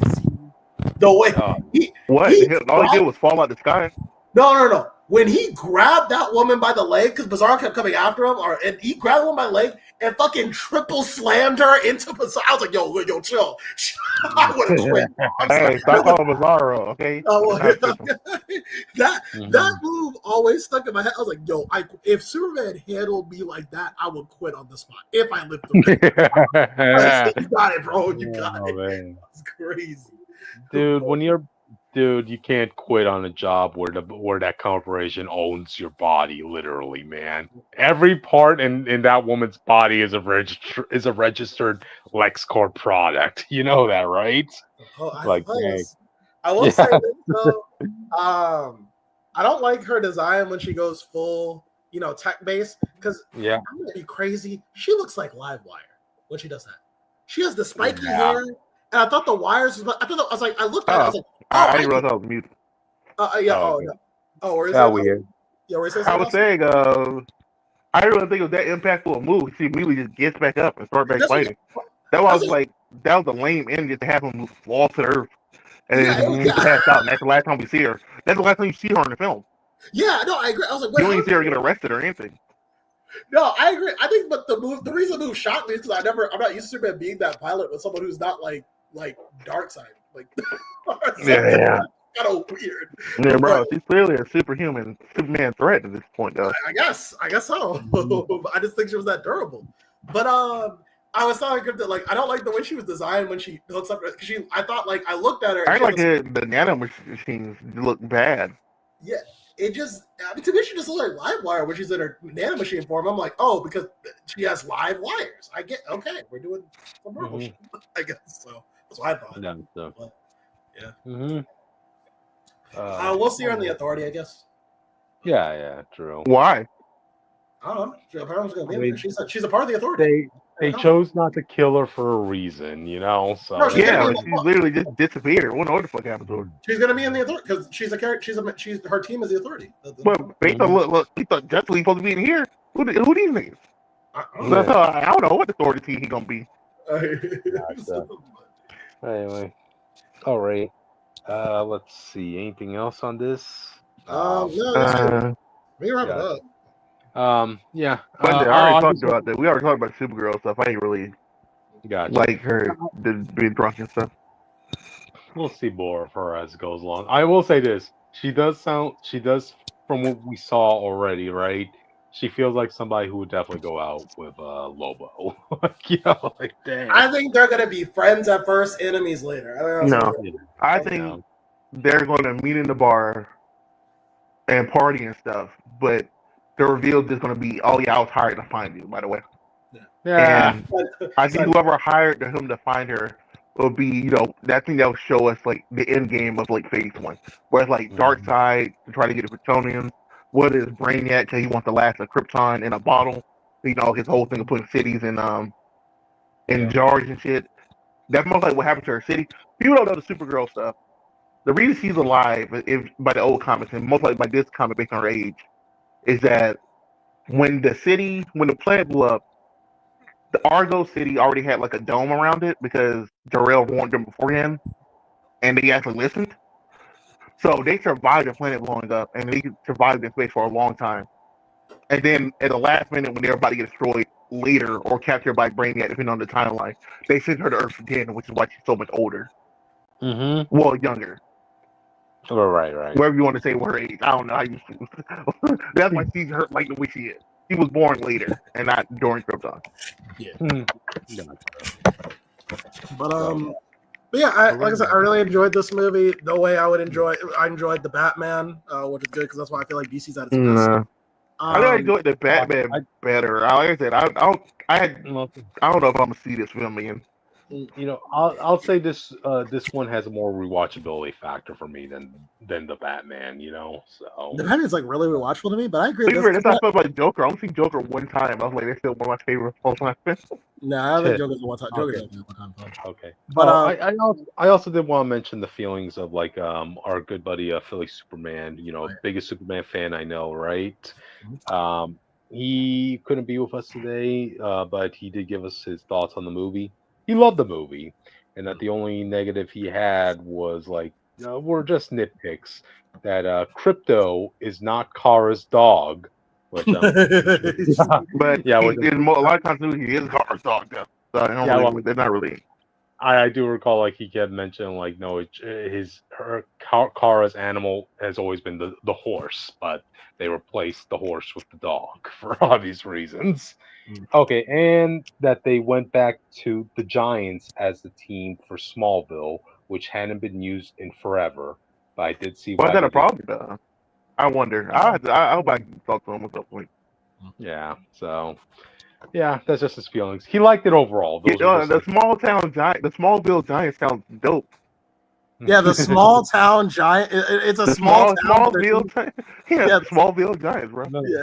Yeah, the Little Giants audience. They should probably use that as a name for a movie. Their mascot's just Loki. Yep. Yeah, so literally a small giant. Gotcha. But anyway, guys, any final thoughts on this? Yeah, I think it's a really solid start to a universe. I think it is a self-contained movie.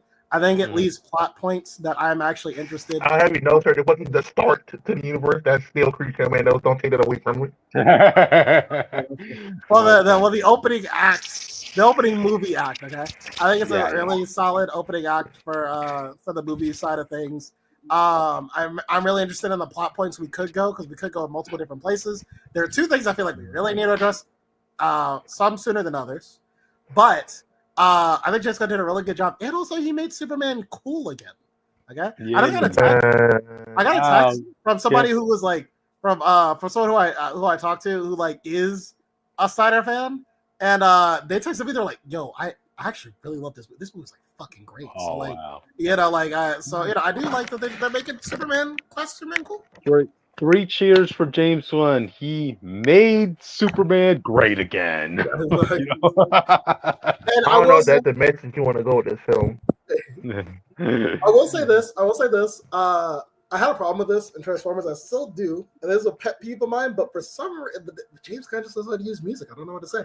I low-key wish Superman had his own theme and not the Christopher Reeves theme.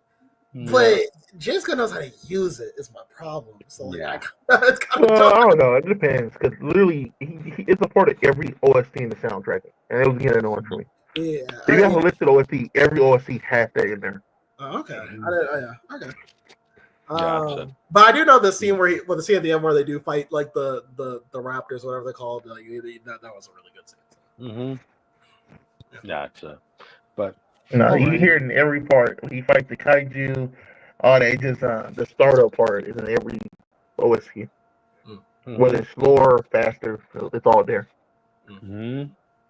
Gotcha. But all right. Oh wait, I do want to say this.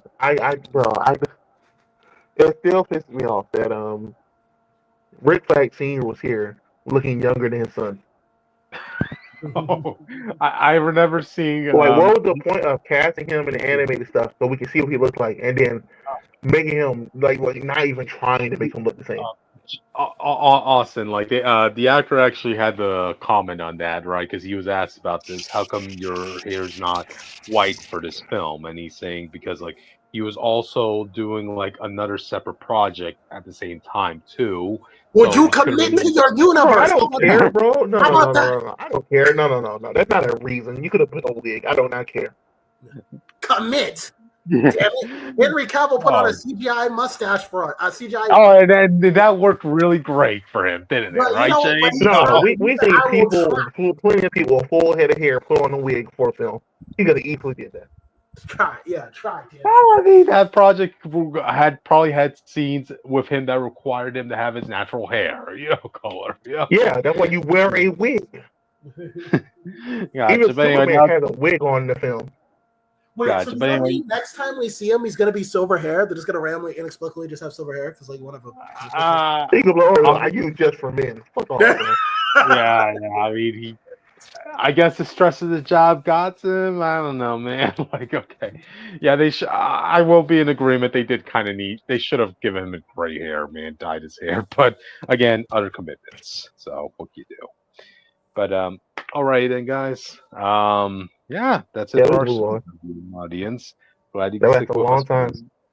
Gotcha. But anyway, we still got other topics to go to, so I think we should head over to them. I can't see him, so Jake had to say them all.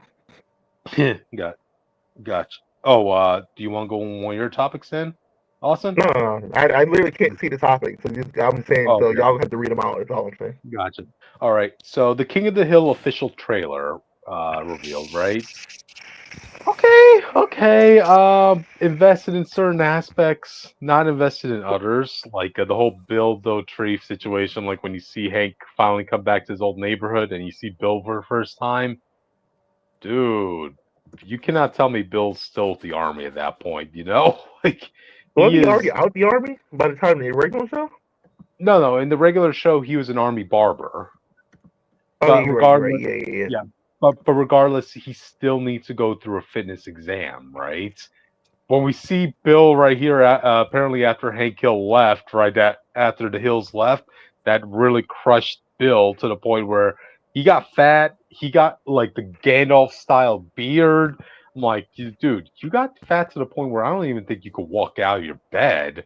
I'm like, good lord, dude.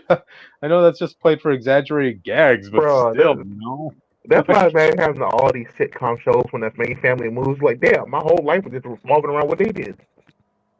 Which, what do I do now? I know. Like, well, we'll see what happens with Bill. But aside from that, we do see like Hank Hill have to come to terms with a more modernized world. Like, I did kind of like to see no more propane. Oh, there's no. Well, he's retired, so he's not in the propane game anymore. Well, I don't even know if Strickland propane is still around. That's what I'm saying. Most people don't use propane for barbecues anymore, so it's like that's kind of gone. That's kind of lost art fully now. Yeah. I know it's big in places like trailer parks or whatever. So yeah. What can you say, audience? Charcoal is better. It gives that rich, smoky texture to meat. Yep. I mean, yeah, you can smell the meat good when you're doing propane, but you're after the flavor, not the smell. Yeah. But all right, so Hank Hill is back in the U.S. He's trying to get modernized. Like Bobby's trying to bring him up to speed, especially around beer, because flavored alcoholic drinks are a thing now. They've been well. Where did they move to? No, Hank Hill had to go through like some a corporate trip with his company to Saudi Arabia to sell propane. What the fuck? Yeah, I know that was really random, Austin. I guess the propane business wasn't doing so good in Texas, so they had to sell it in a Middle Eastern country. So. And they're not using that for barbecue. I can guarantee you that. Yeah, I mean, you gotta think of it this way, Austin. That must have been hell for Hank Hill and Peggy, to go through. Like a full-blooded American like Hank Hill, bro. He would have hated that. Yep. Keep in mind, his big thing is lawns. I'm pretty sure there are no lawns in Saudi Arabia. You No, know. bro, you have to import a lawn, bro. You have to buy grass. Yep. Not only that, but I'm pretty sure alcoholic drinks are, a bit restricted in those sorts of places too. You know. Yep. And especially Peggy Hill, because from what I'm told, like she likely had to have hated that place, because remember, Peggy's the type of person who, is like, girls should be playing on football teams along with the guys, this and that, There's nothing wrong with that. Oh, Yeah. okay. Try having those values in another country like Saudi Arabia, like yikes, So yeah, they're getting accustomed to the new trends in America. Like Bobby's trying to introduce to to Hank, flavored beers. People want fruitier beverages nowadays, and Hank is like, I have been drinking beer for 30 years, and never once did I ever want it to be fruitier. So yeah, yeah. Personally, audience, I'm more of a Corona and a Modelo guy. You Yeah, I was know. saying he just him and get his brand of beer. Yeah. But Oh, he I gotta be thought. fair. He go to parties and stuff. They're gonna have fruity beer. Yep. Oh man, I hope this doesn't mean the Alamo beer business is gone in Texas. Yeah, Man, that's what I'm saying. That's worrying. yeah. Oh, Hank really speaking of got to which, be one of those people breaking his own beers in every place you go to. oh yeah, speaking of which, audience, apparently for a promotion, they are actually going to be selling Alamo beers, so get it while it's hot.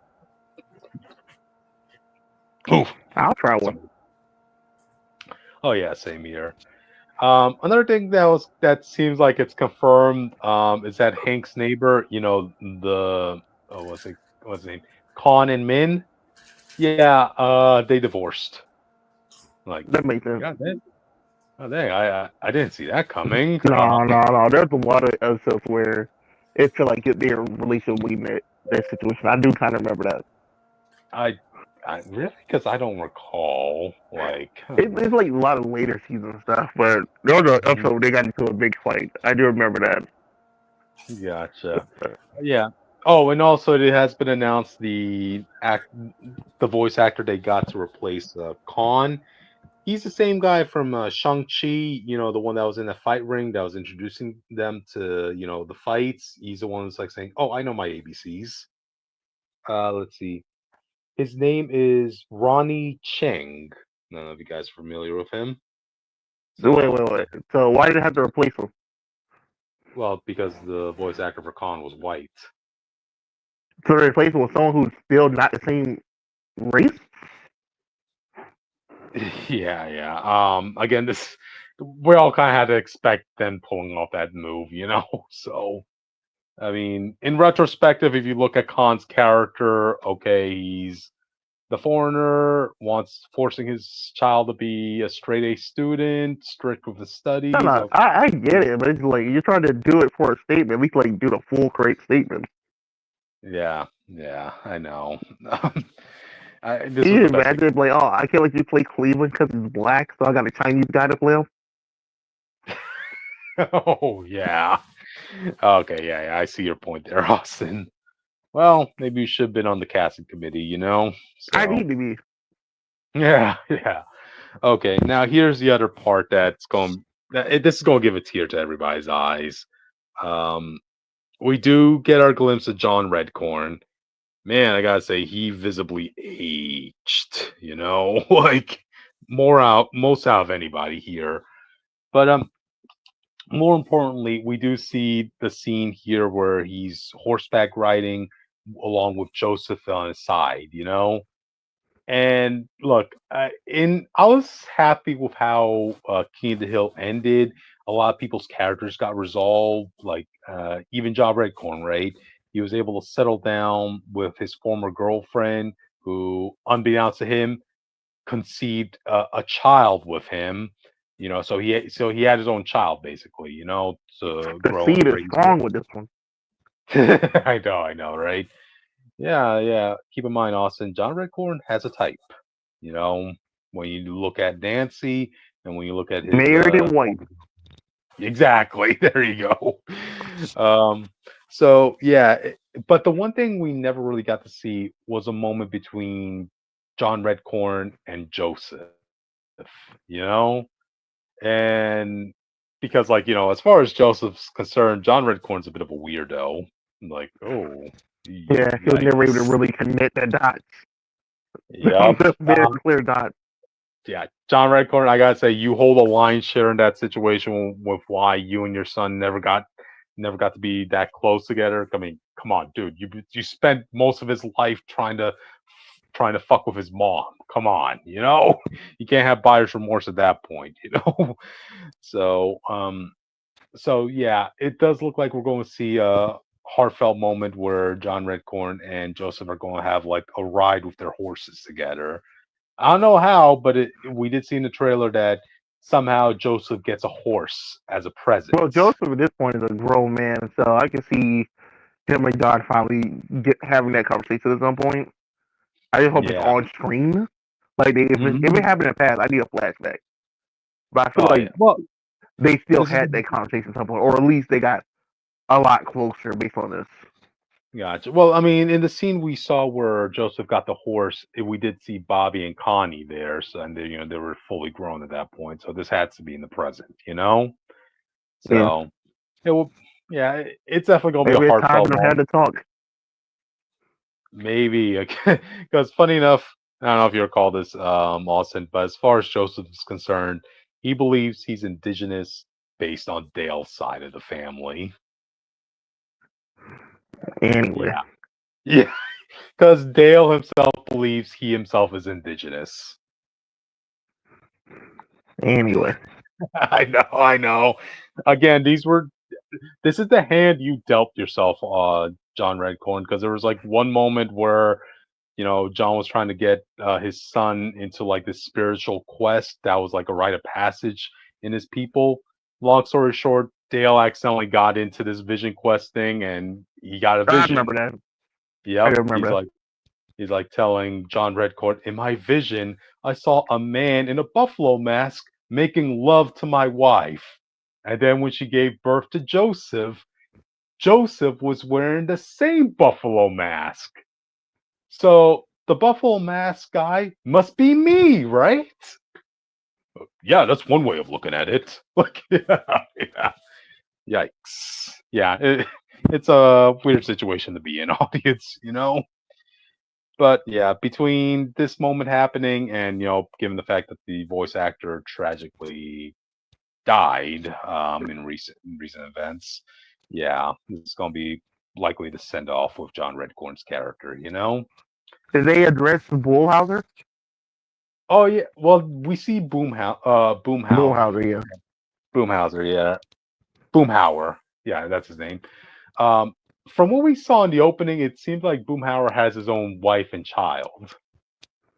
It took him a while, but yeah, he has his own family. Yeah, someone gotta love that mumbling. Yep, yep.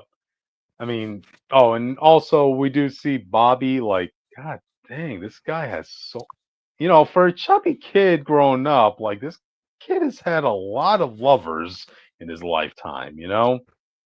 Keep in mind, audience, even at 13 He years was always old, good with ladies, to be fair. yeah, I mean, yeah, keep in mind, audience, like at age 13, he's already smooched with 5 different women. Not women, girls, sorry, audience. And in the trailer we see right now, he's already gonna be hooking up with 2 different women. Like, one How you is feel gonna about his be career of a Japanese barbecue man? Oh man, that's a story conflict that's going to happen between him and his dad because Hank Hill lives and dies by propane. So to find out that his son chose a specific cooking style that revolves around charcoal, like God dang it, Bobby. You know, it's Oh, funny. and They had an episode about this already. which one? There's an episode already with that was about him getting to cooking, and it was the Japanese style. And Hank Hill hated it. I forgot. Wait, was there an episode like that? I don't recall. I'll find it real quick. Gotcha. Yeah, also keep in mind this is a fusion restaurant audience, so he's gonna be blending like some apparently German style cooking from his heritage, along with Japanese style cooking. I saw one person comment, right, dude. Your grandfather Cotton Hill must be rolling in his grave to find out that his grandson is cooking in a style of both German and Japanese styles. Your World War II veteran grandfather who killed 50 men. Like dang. So yeah, okay. We also saw the two girlfriends he has. One of them is going to be a vegan who has a half-shaved head, half-shaved hairstyle. So you could make your assumptions there, and some random other gal. So there's that. And he might be hooking up with Connie again. So yeah, the Hill blood is strong, audience. So there you go. Do. Uh, Yeah, uh, yeah. so it's the episode where he gets into barbecuing and bonding with Bill over it, and Hank get mad because they're barbecuing with charcoal, because that's the style that they use for whatever Bill is doing. And it's explores No. Japanese roast bata grilling, a slow cooking method. Okay, yeah. Yeah, I hate to say No, it. I know we have the It's long called Blood and Sauce. I know we have the long Yeah. review, but I only have till 12, and then I have to go. So if you guys Okay. All right, so yeah. All right, Yeah. so yeah. We took we already said the lion's share of this topic, so all right. Yeah, I blame Tony. Gotcha. But anyway, all right, we can move on if you want. You know what, Jake? You chose the next topic to talk about. Yeah. Power Rangers, I guess. Okay, let me bring that up. Do. Bro got the whole article in the thumbnail. It was the picture they had in that topic, all right? So That's fine. Hulu Power Rangers reboot series now listed in production. It's probably going to be Yeah, Tommy. it's fully confirmed. It's fully happening. Probably going to be Tommy leading the Power Rangers or some shit. Mm-hmm. What? It's a reboot, and Disney's going to do a What you nostalgia take. I thought it was going to be Tommy probably leading the reboot Rangers. Huh. They're probably going to skip the Power Rangers evil. They're going to say he's just going to be the hero. Him. Yeah. Austin, you hear us? Oh, probably, yeah. Okay. Yeah, I hear you now. I said it's probably just going to be Tommy leading this new team. Probably not even do the evil thing, which is going to be the Green Ranger. I'm on the bet, but we'll see. To be fair, I kind of don't want to meet Jason evil. I think it'll be kind of funny. Tommy, Jason already doesn't get the respect he deserves. Oh, not there that Tommy starts it and then Jason comes in and starts it. The only way I'm okay with that is if Jason leads the team by the end. That's the only way I got. If he still has the team. Well, that would have to be what you do to be fair. Yeah, but well, remember they're doing their own suits, own everything, so they're not held back by anything. They can do any narrative they want with the original team. They're really doing a full reboot. I don't want to reboot to Mighty Morphin. I like Mighty Morphin, but that was Bro, it'll be a modern day Mighty Morphin, bro. We're not gonna be feeling the dumb shit they're doing then. You're not gonna get that feeling. All right, listen, like because they're gonna want to. I don't want that feeling. That's what I'm saying. Yeah, I want like a different thing. Jake cannot handle modern teenagers with attitudes, apparently. No, my thing was like Mighty Morphin was a Mighty Morphin is bro. Modern attitude is TikTok dance. Okay, I don't want to see that shit. Yeah, Mighty Morphin is a vibe. Listen, I was an adult when I watched Mighty Morphin, and the only reason I liked it was because it was a vibe that could only have worked in that time. If that came out today, no one's watching that shit. Okay, that came out during that time. But yeah, but that's what I'm saying. With them, if it comes out today, it literally won't be the same. They'll be doing their thing, scratch their own way. No, I get what you're doing, but I'm like, I would rather you just use a different team that is more modern, adaptable. That is less than just make your own team. Or you can make your own team, yeah. But yeah, you can do that too. Yeah, I'm just saying, like, I know they're not because they're gonna want to do nostalgia. That's the first thing they're gonna go to. If I'm wrong, I'm wrong, and I'll be happy about it. But I know when you reboot an IP and they want people to be familiar with the brand, they go to the oldest version of it, even though the audience that they're targeting doesn't know that bit. So like whatever. So we'll see. Yeah. The audience do because of the film in 2017, sir. Yes, they have the film that didn't make money and we did. So we did. The film, no, it did make money. Oh, it did. It made money. It didn't make the whatever goal they had. It's like the Final Fantasy situation. We're making our money back, but it didn't make $2 billion. What? That's why I really did want to see the Green Ranger versus that version of Mighty Morphin Bros. I don't care about the But yeah, we'll see. I mean, people say Disney made the best era Power Rangers. I would agree with you, but I don't know. That's also with their pre-owned, like pre-footage. Yeah. I see adapting something better than it was. You know what I mean? Yeah. But the idea they're starting from scratch, I don't know if I trust modern writers to do Power Rangers at all.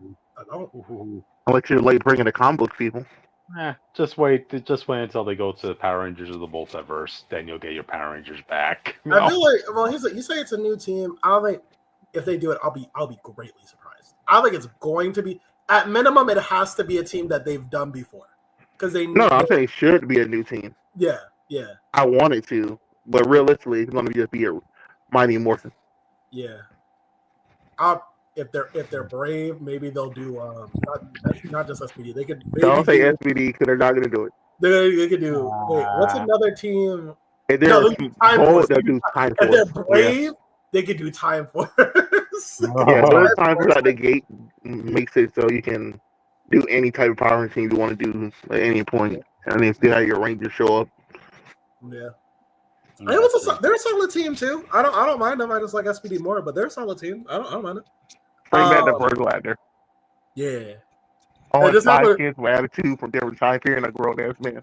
And have him be just as extra as he was on that show, because rewatching those episodes, he was fucking funny. I remember when he drove up to them with shades and he said, "Hey, I won't be so easy on you next time." And then he goes back in the car and drives off. I'm like, yo, what? But yeah, Power Rangers. No thing. If you want to make a good show, I'll say do SPD. But if you want like the perfect mix, like the corniest of Power Rangers, I think Time Force is what it is. Yeah, it's Time Force is a great show too. I get it twisted. It's just not my favorite. Okay, well, I guess going on to the next one. Anybody else want to choose one? Because we're just saying what we can get away with so far. I can do mine in 5 minutes or less. Yep. All right. So the reason I brought this up is So after the director's comment, me and Jake talked about this a minute ago before the podcast, but Joseph Quinn made comments about how his Johnny wasn't going to be a ladies' man and all this other crazy stuff.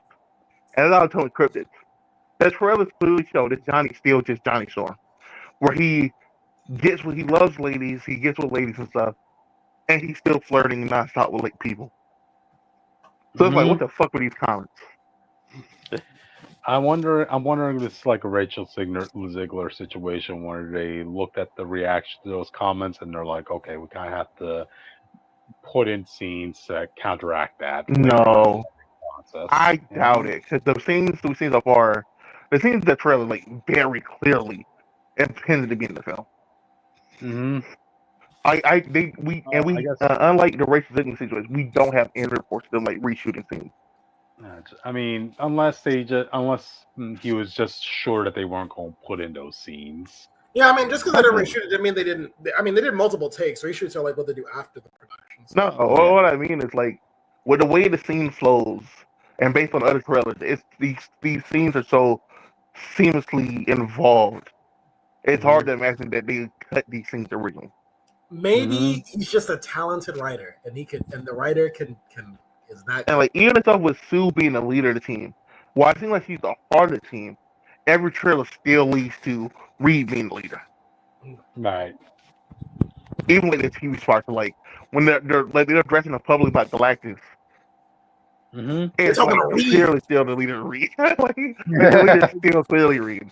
So it's like any size you need. I wish y'all didn't say these comments because all y'all do is piss people off earlier.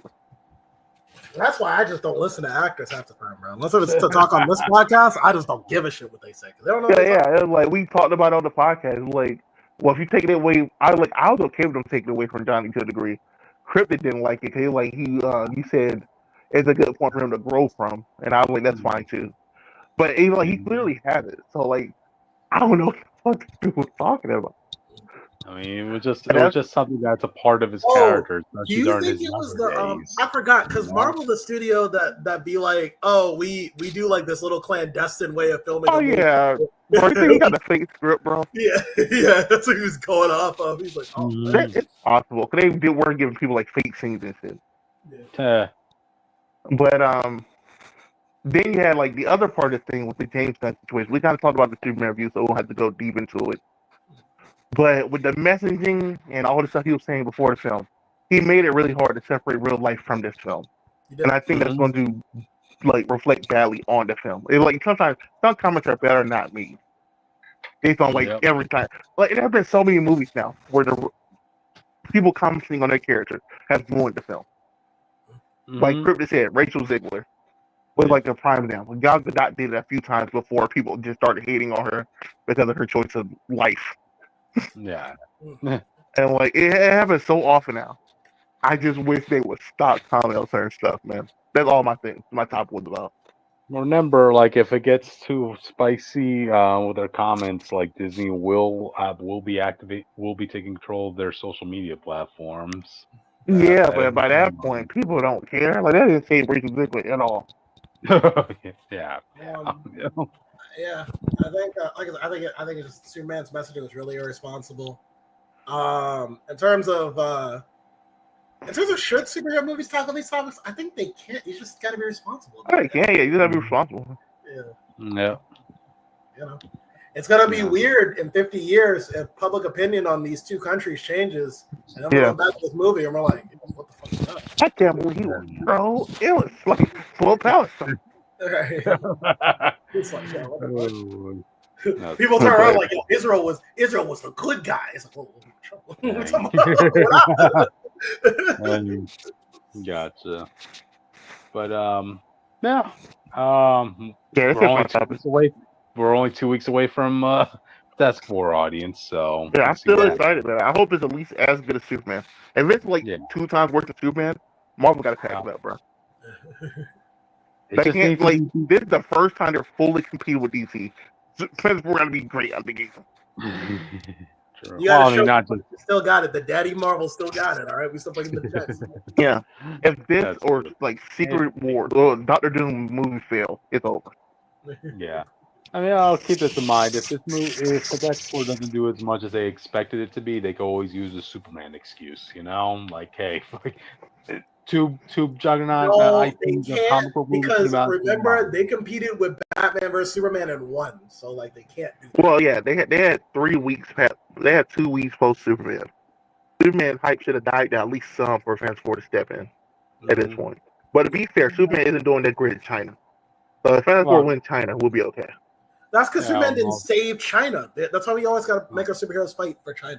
Oh, and also keep in mind, Superman's just coming out of the same week as Jurassic World. Yeah. Jurassic Park. $1 billion franchise. They should have made Lois Asian. That would have probably saved the market. I'm just saying. I know Megan 2 is now considered a bomb, right? But I would chop that up to saying like you had really big IPs coming out back-to-back weeks. So it should have came out like earlier. Yeah, February should come out because it wouldn't have competition. I mean, I have to think back, but I think the first Megan movie came out in February as well. So But all right then. I guess with that we can move on to the next topic, guys. Okay, so Isaiah Bradley's costume for Brave New World revealed, and I hate it. Bro, why they got teasing so hard? They got like Eddie Murphy. They got like Martin Lawrence a little bit. They got teasing so hard at the bottom. It's stunt doubles, Like, as Joe Quesada told me once when I met Charlie Cox, right? Superhero costumes cost $20,000 to $30,000 a piece, and they normally have to get 4 of them, right? Is that the guy who ruined Spider-Man? He works with the film industry, right? Yeah, with their film division. Wait, so you have to get four copies of those suits. 2 are given to the actor, and 2 are given to the stunt people. So yeah, an unused Yeah. costume which had to have cost them an investment about let's see, what, over $100,000 audience recklessly. And it's terrible. I yeah, I Why they give hated him this like the costume. Bucky star? Yeah. This is what I hate about this costume is because it is so obvious that this was they just used a leftover design of Battlestar's costume to put into Yeah. Isaiah. Like, what the hell, guys? I guess in retrospect they just didn't want Isaiah to clash with Sam's design because in the movies, like Sam is supposed to be the one you look at as Captain America, but I would still give him like I guess we can't do a black suit, but I guess I still would have gave him like a Captain America S suit.